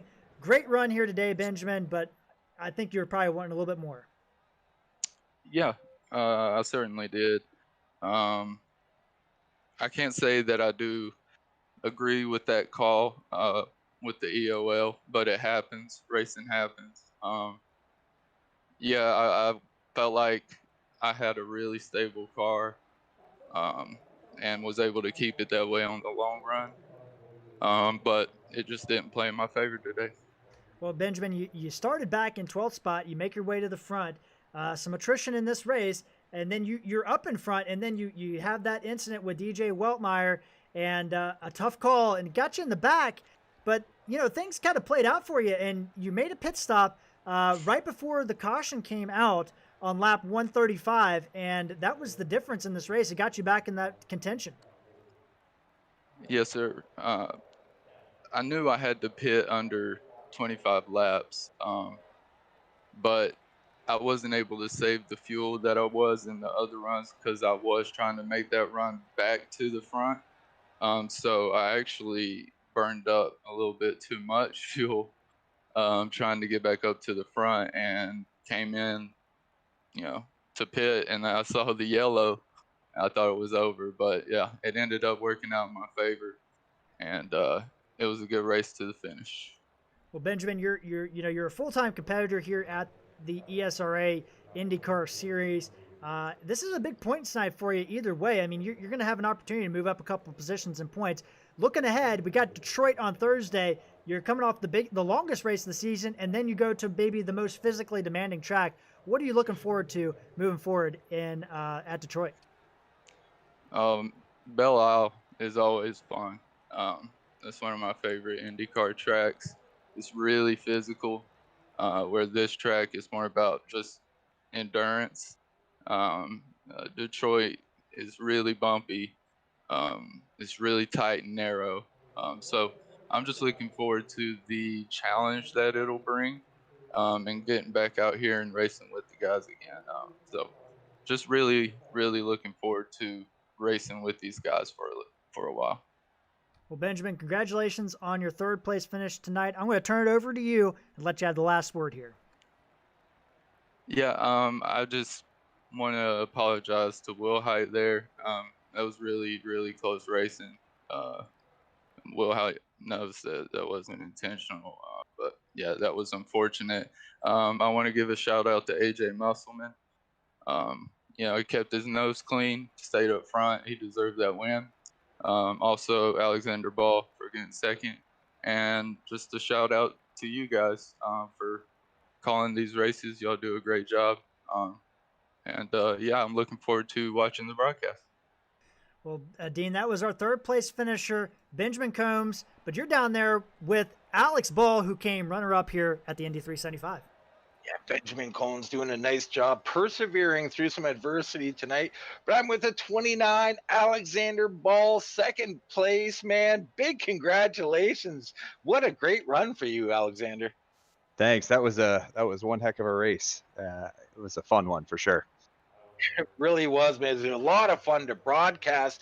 Now, I say uneventful, but we had the ending there. You had a shot. Now, all that incident between Wilhite and Combs, where all of a sudden you're right there with Musselman, were you thinking, I got a shot at this thing? I was thinking there might have been a shot. So, AJ, Chris, and I are all on a team. So we were chatting about strategy the whole time. So when we saw that it was just the two of us up front, there was, certainly no holding back, but at the same time, we didn't want to ruin each other's races. Yeah, absolutely. And, that goes on par with what I comment about you, Alex. I love your racing, and I love the number, by the way, 29, my favorite number out there. But I always think you do a nice job of methodically thinking out these races, being very patient. And I think that's what you had tonight. Did you have any adversity out there? It looked like a pretty clean run for you. No, I mean, it was pretty clean. I unfortunately didn't get to qualify, so I started, I think 33rd or 34th. So it was all about just picking moments and making calculated moves. Yeah, most definitely. Talk a little bit about the car tonight. You got the air, you got that air bubble that you deal with and how it pushes when you're in traffic. And we've seen some guys getting loose. Were you experiencing any of these problems? Not really. To be honest, once we got through the first 50 laps and we got up into where Chris and AJ were, we were using each other, doing drafting against each other, using the fuel mapping to save some fuel and understand pit strategy. So once we got through, I would say that first 50 laps, things settled in and, didn't really hit any trouble. Certainly at the end, was starting to get a little squirrely because the pace of the race definitely picked up the last 30 laps. Yeah, boy, did it. The excitement, the energy, and the attacking picked up. But all in all, Alexander, you persevered through everything that was happening around you on the track. Nice, clean car, a great finish, a great job for Team Ball Racing as well. Congrats on second place, man. The floor is yours. Anyone you want to thank or any shout outs you got to give? I think my kids are watching, so I'll definitely give a shout out to Braden and Landon. And other than that, just really pumped for the team. I thought it was a great production. The ESRA team put on a really good event.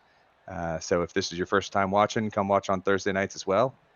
And looking forward to the next one. All right, Jared. That's the great Alexander Ball in the 29 coming home second tonight. Yeah, and I'm down here in Victory Lane with the winner, AJ Musselman, also kind of affiliated with that Team Ball group. But AJ, what a win. You got it done, man. Congratulations. Good afternoon, guys. Thank you very much. And thank you to everybody at Team Ball Racing for the support this weekend. It's been great. So, AJ, you were kind of, running back in the back half of the top 10 most of the race, kept your nose clean, and we saw you about halfway to maybe 3/4 of the way through the race. You decided to take tires when everybody else took fuel only. Did you think maybe there was going to be a little bit of a tire strategy going on there? Yeah, I actually saved tires earlier in the race. I only took fuel on one of the yellows, so I'd have a fresher set at the end should there be a lot of restarts. There wasn't that bad of tire wear, and running in the top 10, not a lot of dirty air up there, so you really can save the tires a lot. Great racing up in the front, though, man. That was a blast. So, AJ, yeah, you're back there in around 11th or 10th position, and then that things started to get kind of crazy up front. We had a little bit of a wreck. We had some incidents here, and all of a sudden you got yourself in the top 5, and then you're sitting there looking, maybe I have a chance in this race, and then you see Chris Woolhite and Benjamin Combs get together, and all of a sudden the door kind of opened up for you.